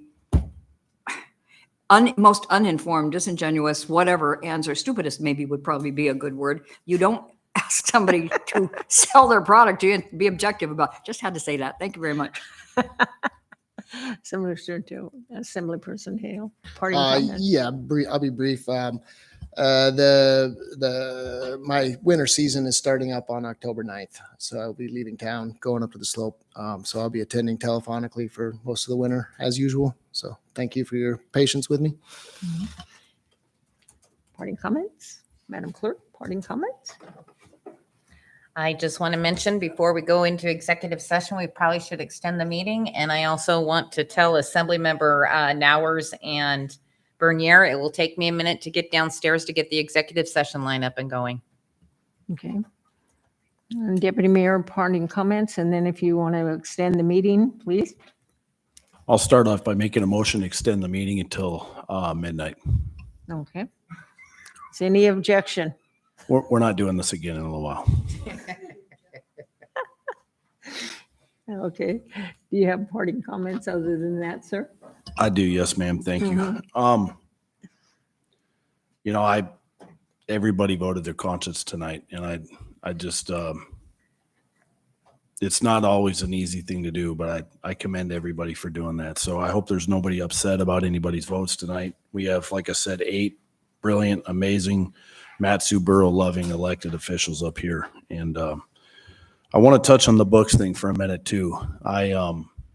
There's things I don't want my children to see, but I'm not a ban the book, remove them from society type of person, because I think that decision should be made at home. With that being said, and I want to clarify, there's a big difference between a school library and a public. We do not oversee the school ones, right? We only oversee the public ones. And so, you know, I know when my child goes to school that I don't have to give them permission to go into the library. I don't have to give them a card. I don't have to pay money to check out books and stuff. So at school, I think it's very important we protect children. How we do that, I don't know. I don't want to play a role in that. I didn't run for school board. I ran for the Borough Assembly, and I don't want to dive into their stuff right here. We have the public libraries. There's been an R-rated system in place for movies since the late 60s, and I believe it's benefited society. You know, when you sign up to go pay for watching an R-rated movie, you're pretty aware of what you're getting into, right? Do I think we should be removing books from public libraries? No. Do I think it might be time to discuss having a section where, you know, when a child checks out that book, it notifies the parents or something? Maybe that's in place. I don't know, but those are things I would be open to discussing. I don't want my kids seeing this stuff. Right. And I do want to be involved. And so I want to be notified. And, you know, I think the overwhelming majority of our community would agree with that. I think the overwhelming majority of our community would agree the rating system for movies has benefited society. And I think that's been in place since the late 60s. So I'm open to discussing that. You know, this movement that we've seen nationwide these last few years where people are trying to get rid of historical monuments and stuff and erase history or change it. That's a terrible idea. We have all countries, every country on this planet has some history, maybe not so pretty, but if we do not want to repeat it, we need to understand it. Right. And so I'm not a ban the books, remove historical monuments type of person. With that being said, should there be some sort of system in place similar to the ratings for movies? I would look at that. And so if anybody wants to discuss that, I'm available. It might be time to look at that. But anyways, moving on, I'm sorry that this water body thing has become so divisive. You know, we got a past assembly member that really wanted to be on the body, right? He's upset that he's not, but I want that guy to still play a part in the public process, right? I've been told you have a conflict. You've built within 75. No, I haven't. I've never done that. I can prove that in 0.2 seconds, right? This is becoming more than I ever thought it would. I feel very bad for the almost 700 people who built homes prior to this being adopted. I've made amendments to the budgets in the past. The fish passage culverts are one of the most amazing things that we've done since I got here. I always talk to Manager Brown about putting as much money in there as possible, right? Like, we need to change out all those crappy old culverts so we can get our fish back. Like, this is important stuff. I just got home. I've been gone for 3 weeks in the woods. Like, my whole life I wish was spent in the woods or fishing, but it just doesn't work that way. So, I believe this board has the ability to get it right. It's why I asked to set it up. We didn't take a vote on this thing in July or whenever it was, because I wanted other people besides us to have a say. And anyway, so I look forward to their work. I hope they don't feel rushed. I don't care if they get it done in 3 months or 3 years. I think the intent of the legislation or the ordinance in the 80s or whatever was well intended. They just left behind almost 700 people. And so we don't need to fix the problem overnight. So I hope those 9 people take their job very serious, put their heart and soul into it. And when we see it back, we see it back. So that's all I got. Thank you. Assemblyperson Fauna, parting remarks. Thank you for everyone who stayed here. Thank you to contractors. Thank you for speaking up. I want to say we'll continue to see what we can do. And ultimately, we have to make the decision that puts the residents not in a bad space, and we'll continue work for you to see what we can do. Thank you for staying here this late, even after you spoke. Thank you to Dr. Halligan and your team that gave a lot of testimony, sticking here even after you guys, your issue was dealt with. I hope that in the near future, or so often, you guys bring us a report that shows us the work that you're doing and how it is benefiting us, so that we could see that what we did for you guys is also is good for the valley. I think that would The Cancer Center all the success. I hope absolutely everything that you wish for it, that it happens. My concern was never about your business. It was always about legality of what we have the right to do. And I'll fight for that for the rest of my life, because I believe in limited government. And when the government takes over, making decisions based on personalities and subjects, we are in a dangerous situation. But I do wish you very best of success, and I hope you find a cure for cancer. Thank you. So, Deputy Mayor?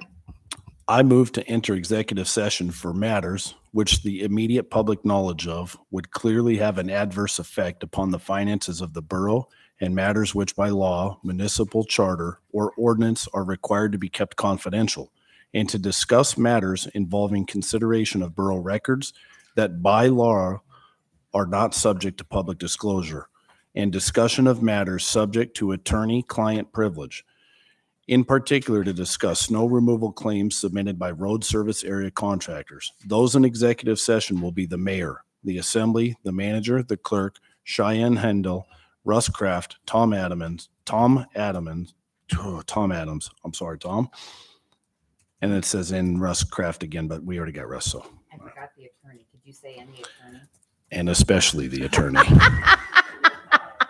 That was me. Is just a minute, gentlemen, please. Is there any discussion on the motion to go into executive session? Is there any objection? Okay, seeing none, then we will enter into executive session at 9:29. 2.5.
Let's see, is Deputy Mayor here? Where did he take off to? Where's, okay, we got 4. Rob, we were going to have you move to exit. Deputy Mayor, will you please move us out of executive session? I'd like to make a motion to move us out of executive session. Is there any objection? Hearing no objection, we have exited executive session at 10:34. Is there any objection to us adjourning? We are adjourned at 10:35.